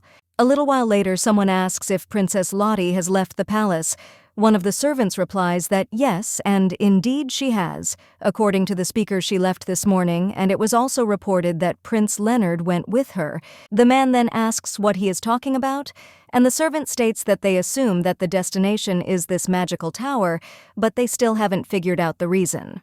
Then the servant also asks if they should send spies to the tower, and the man replies that if the magicians catch them, it will end badly, and although both the temple and the tower have great power, they cannot be turned into enemies. But it is a completely different matter if the wizards from the tower voluntarily tell them the reason for the princess's arrival, and the man asks if this is true. The servant then says that he too will question one of the magicians under the pretext of discussing the situation with the money. The man then thinks what kind of vile creature is Lottie Pandarian, and he thought that it would be easy to deal with her, and no one would suspect anything about her plunging into eternal sleep if everyone knew how sick her body was. He also remembers how he told His Majesty that he couldn't do this, and he didn't even know whose child it was, and he also understands that he was able to easily isolate the girl, and all that was left was to quickly trample her.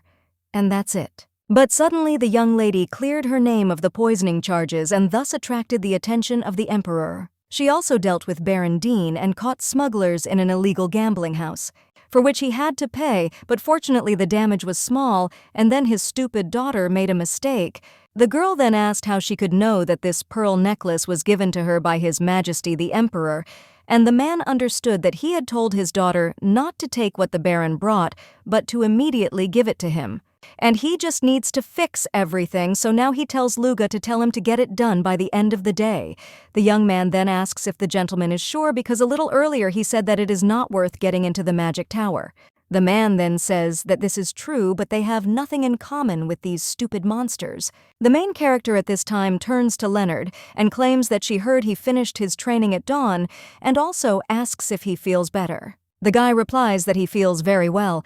The young lady then thinks that it seems to be true, but just in case she wants to check. Then she asks if the prince can give her his hand. The young man replies that of course, after which he extends his hand. But he also looks at the young lady and asks why it seems to him that Lottie is very similar to her, and the girl thinks that he should guess. After she enters the carriage, she asks the guy if he knows what Podrel told about it, that Archmage Carmel was a commoner. The crown prince is a little surprised after this, but then smiles and says that it is good. He also says goodbye and claims that as soon as he finishes his business there, he will come to the imperial palace. Then the main character and the maid leave, and the girl claims that 20 years is a long time. The maid asks what the mistress is talking about, and the main character replies that no, and she thinks that in 10 years a new archmage will appear. And the girl understands that he will be on her side because then she will use him whenever she wants. Betty at this time claims that Miss Lottie's face frightens her, after which the girl also asks if the lady thinks that they have too few escorts.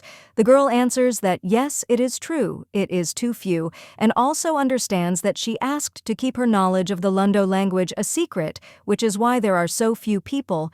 Well, the maid claims that this is not a problem, and it is not far from the Imperial Palace to the magic teleportation circle, and they are on the territory of the magic tower, and if problems arise, then the magicians will immediately come to their aid. Betty then says with a smile on her face that it is good, and she asks if she told Miss Lottie that raven last time, after which they talk about something else.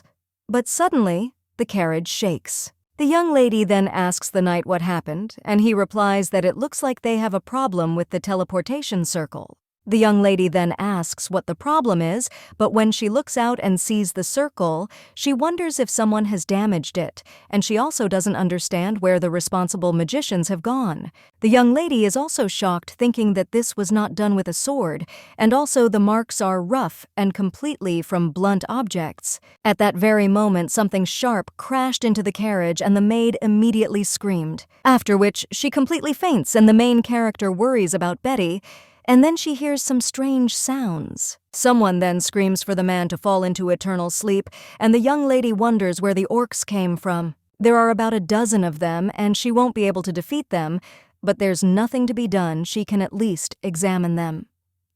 Firstly, the shape of the helmet also has an engraved pattern. These are the takedown people, but the girl still does not understand why they left their village and attacked the magic tower. The girl then runs somewhere, after which he climbs up on a hill and thinks that she will leave all this for later, but now she needs to do something else. After which the young lady cries out in their language that she is actually Meru's daughter. The girl also asks for it to work. She also understands that when she was an orc, some intelligent beings, including spirits, knew about her essence, and at that time she told stories to those orcs who were interested in human civilization. However, unfortunately, she fell into eternal sleep in the part where Meru's daughter was revealed, and now the orcs are in shock. One of them screams that he knew it, and the other claims that he believed it. The main character thinks that this is all quite funny, and the orc asks who this person is. The girl then claims that she has nothing to say to the boy and asks where the chief of the tribe is now. The orc then asks if the young lady is a wanderer, and the girl replies that she is wondering where the tribe's leader is. However, the orc only gets angry after this and screams that the great leader fell into the flames and the people made a lot of fire in their villages 4 days ago, and the children and old people wave their swords as they want. The young lady then wonders what kind of madman decided to set fire to the village of the Tikkun tribe and why the girl also understands that the land on which the orc tribe settled is Bahel. This place is a common wasteland for people, and in addition it is the abode of many monsters.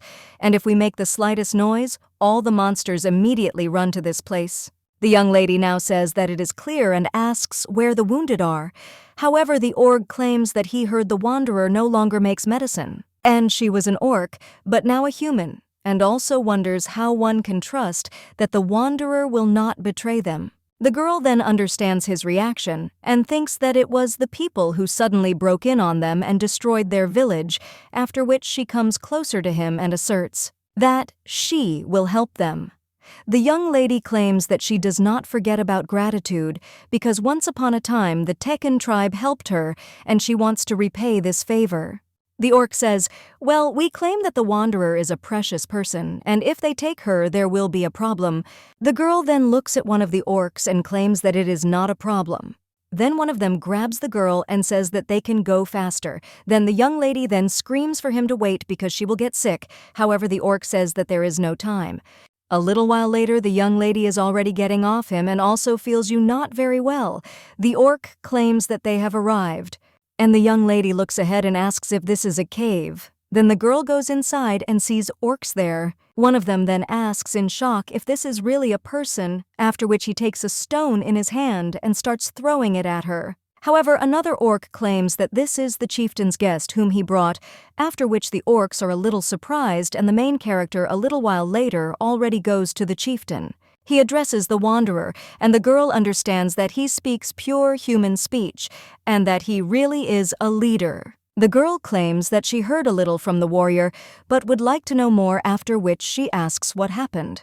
The chief claims that there was a surprise attack and the warriors were lured out of the village. Then a grass field was set on fire and the fire spread in an instant. They had no choice but to run, but the people did not give up and continued to chase them. The young lady asks if they were really being chased, and she replies that they were. And as soon as they got there, the pursuit stopped, but he doesn't know when they won't return. The doctor fell into eternal sleep on the way, and the children and old people suffered greatly. After which he asks if the wanderer will help them too, and the girl then replies that they should leave it to her and also lend her some of their warriors, because after all, she is an herbalist. A little while later, one of the orcs claims that he brought herbs. However, the main character only gets angry and screams that she told him that he needed to bring leaves with pointed ends. And these have smoothed tips. The orc then says that they all look the same, and the girl understands that she asked to find medicinal herbs, but they only drag poisonous ones. At this time, one of them also comes up and claims that he brought it, and the young lady understands that these are all the herbs she needs. The main character asks if he collected them carefully, after which she says that the orc is a good guy. After such words, he only gets embarrassed, and the main character thinks what a cutie he is. Another orc approaches the wanderer and claims that he has brought water and that it is spring water, where she said. The young lady then says that she can be trusted, and she understands that in fact this territory used to be a training ground for a magic tower, so she knows everything there well, even though it is now a restricted area, but nothing has changed. At that moment, one of the orcs screams that the people are chasing them and they have gone so far. The other orc then gets angry and asks where they are since he is going. However, the young lady replies that no, and it is not necessary, after which she tells the warriors to return to the cave and wait for her order. The orcs are perplexed and ask what about the enemy since he is close by, but the young lady claims that they will be taken care of themselves. One of the men at this time claims that they need to comb this area, but his ward asks the captain why they should do this, and weren't they ordered to drive the orcs to the magic tower? The man says that it is so, but the one who gave them this order, this man who can make aristocrats out of them, the man then asks in shock if they can really become nobles, and their captain thinks that, and who said that he can't be an aristocrat because he is smart, and also immediately realized that the main thing in this order, so he just needs to get rid of this mudblood. And he is also sure that the girl is there because they drove the orc so that they would finish her off. So all that remains is to make sure that they succeeded, and it's good that he saved this with him. A little while later, one of them screams for the captain to look because there is a child there. The young lady at this time says that she is so scared. And one of the wards claims that there should be orcs nearby, so they need to find them first. But the captain tells them to stop because this girl is their real target. One of the wards claims that her clothes look so expensive, and she is definitely from some noble family. However, the captain tells the guy not to worry because they will remain unpunished.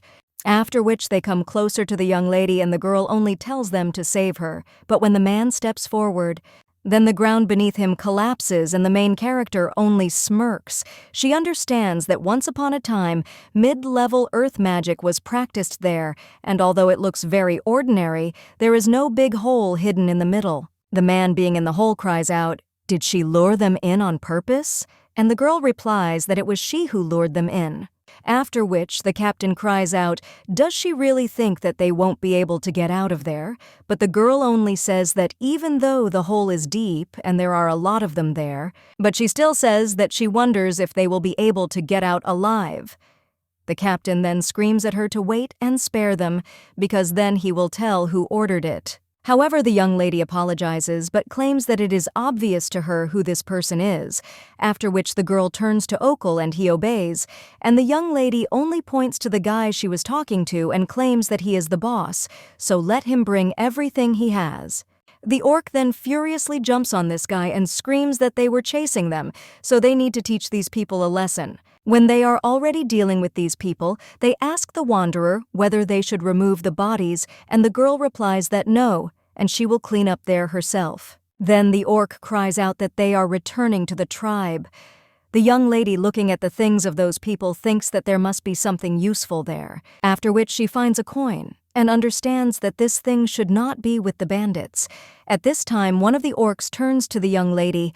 The girl then asks him if he will stop pretending. She also understands that he is the only one who was able to find the necessary herbs, although he should not have known what they look like, and besides, he speaks the human language perfectly. After which, the young lady says that she thinks it is time for him to show his true face and addresses him as Lionel. The boy then transforms into his true form and tells the teacher that so much time has passed. The girl realizes that she clearly remembers when she first met Lionel. He had sunken cheeks and bony hands, and it turned out he could fall into eternal sleep right before her eyes, but his eyes shone with life.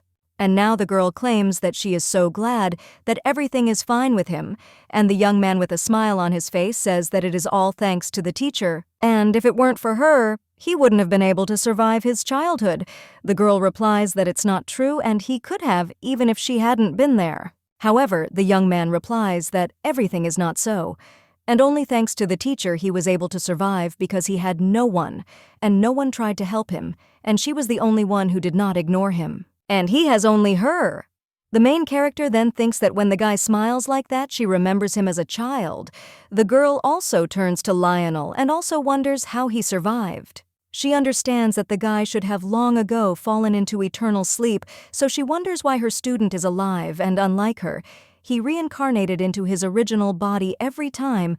The young lady also says that it is so strange and only some gods are allowed to prolong human life, but neither the main god nor Detome told her anything, and if you gods created someone like her, they would have revealed his identity. Then, there is only one thing left, and the young lady wonders if he got this power from the evil god.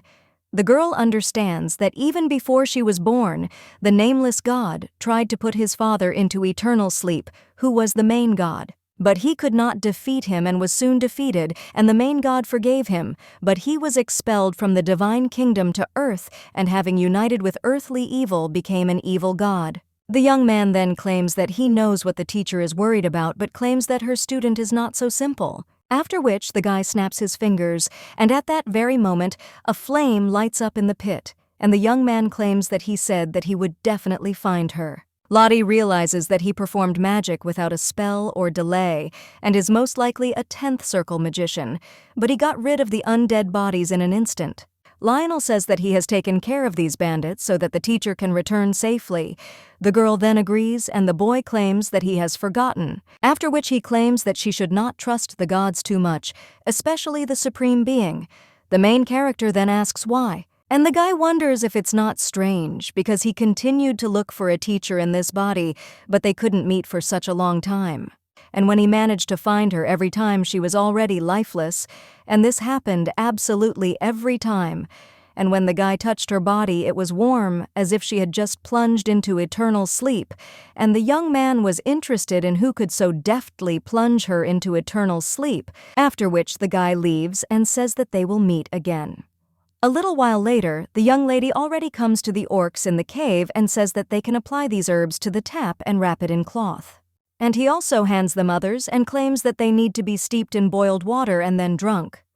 Org then says that it is clear, and the girl claims that before she leaves, she wants to see the chief of the tribe again, after which the orc tells the young lady to follow him, and then the girl comes to him waiting and he thanks her. But the main character claims that she did not come to receive words of gratitude and asks if he is thinking about going to the police. It is a spacious place near crannies, so there are not many people there, and it is an ideal place for a new settlement. One of the orcs asks why Mentre, and the girl replies that she knows who lives there. And he understands that if the orcs can give him what he wants, then this man will never betray them, and it will be a little expensive. But now she claims that she will talk to him and he will give them land and help them build a new village. The girl also understands that in the end, she is to blame for their trouble. But then one of the orcs claims that they refuse, and the young lady asks why. The orc replies that they have been there for generations and will find their place and will not leave and will fight. However, the young lady claims that people will definitely return. The chief replies that they know and people will persecute them and bring them troubles, but they will fight because it is their pride. The girl then thinks that the thing they will never compromise on is their pride, and that cannot be changed. After which the girl says that it's fine, but let them accept the materials that she sends them through her friend, and she won't accept refusal. However, the chief then tells the wanderer to wait, and the young lady asks, "What is it?" And the orc replies that not long ago there was a small earthquake in Cranus. The girl then claims that this kind of thing happens there all the time, and asks what they are worried about. And the chieftain claims that Pendreed is waking up. A little while later, the girl is already saying goodbye to the orc and also thanking him. The orc claims that they will not forget her and the girl saved their tribe, and the main character is a little surprised but then claims that it is all because of her. She understands that if only she had not gone to the magic tower, then the Marquis would not have messed with this tribe. However, the orc screams that no and bad people attacked, and also they are a victim, and she too, so let the girl not blame herself. The main character is then a little surprised, but then he agrees with a smile on his face, and also tells them to go north as soon as the wounded get better, and there is a forest where they can hide for a while. A little while later, the young lady is already returning to the place where the magic circle should be, and realizes that it looks like they are already restoring it, and one of the knights shouts that they are almost finished. The girl also sees herself nearby and understands that this is an illusion spell that copies her. Then the young lady dispels it and approaches the place where she should be. One of the knights immediately runs up to Her Highness and claims that they can leave now, to which the girl agrees and says that they can go. The young lady also wonders what happened to the orc tribe. The young man replies that they were chased and it seems they went east. The girl then realizes that they sent the knights in the opposite direction from them, and Lionel will take care of even that. The young ladies understand that the bandits were experienced, and she thinks that they did not leave any traces when they got there, but the territory of the magic tower is a place where you can find any speck of dust. And she is sure that very soon they will find traces left by people, so she asks them to quickly find them and deal with this for her. The knight then claims that instead of the damaged carriage, the magic tower prepared a new one for the girl, after which she thanks him and fixes the carriage, and also thinks that so much has happened. And she found her diary and also brought Leonard to his senses, saw the orc tribe and also learned about her friend's awakening, and also about Lionel with the gods. The girl also understands that it is not that she does not know about their connection with her immersion in eternal sleep, but it would be better for her to prepare. When the girl returns to her palace, she says she doesn't want to work. She realizes that 4 years have passed since she returned from the magic tower, but all she did was it just lay there, and even if the gods united with the evil spirits, it would never move from its place. Just like Pendrade, the fact that there was a small earthquake is just a testament to the fact that he stretched sweetly in his sleep, and she knows him better than anyone. And in other words, doing anything now is a waste of time, and she will rest for the rest of her days. Well, then someone turns to Her Highness, apologizes for disturbing her peace, but claims it is urgent. The protagonist asks if it is really a letter. After which he sees everything there. The imperial seal says that anything but that. The woman then claims that she thinks the young lady's guess is correct, but the girl only cries out that this cannot be, and the maid asks Her Highness if she should not open it first.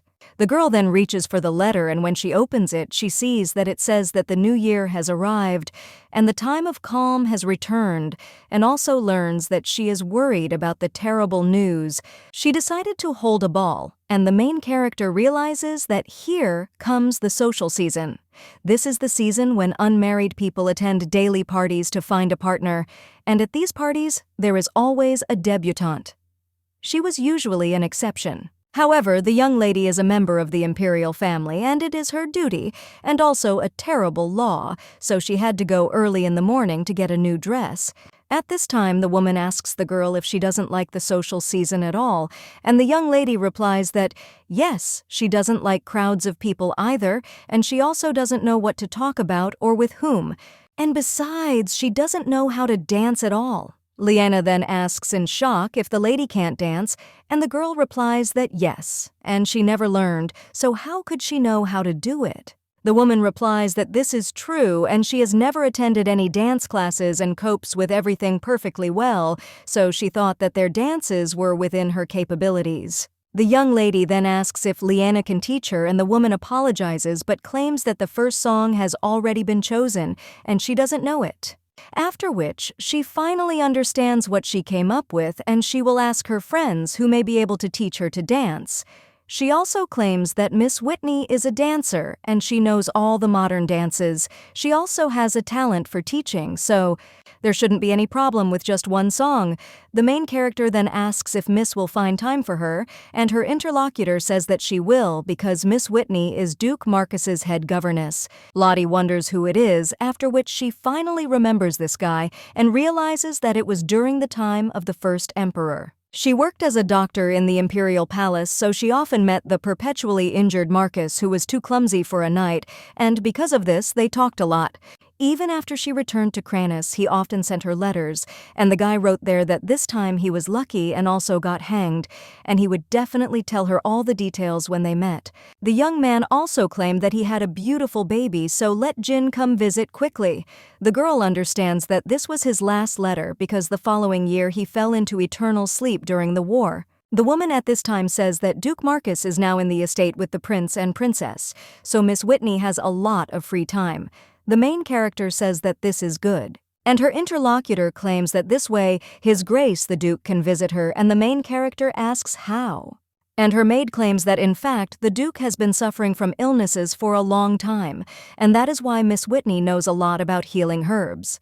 The main character then thinks that this is how they met. A little while later, the girl finds herself near a simple family home and asks if they have arrived at the right address. The woman replies that yes, everything is correct, and also this shop is run by the seamstress Miller, and it is now the most famous studio in the capital. The main character says that during the social season, such an atelier has many orders and asks if this is true, and the woman answers that she is right, so she signed up 3 years ago.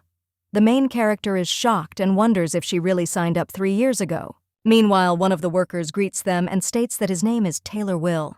The guy also asks them to confirm their date of birth and personal stamp to verify the booking, after which the woman agrees, and the young lady wonders if this is really necessary. The young man then tells them to wait there for a little while.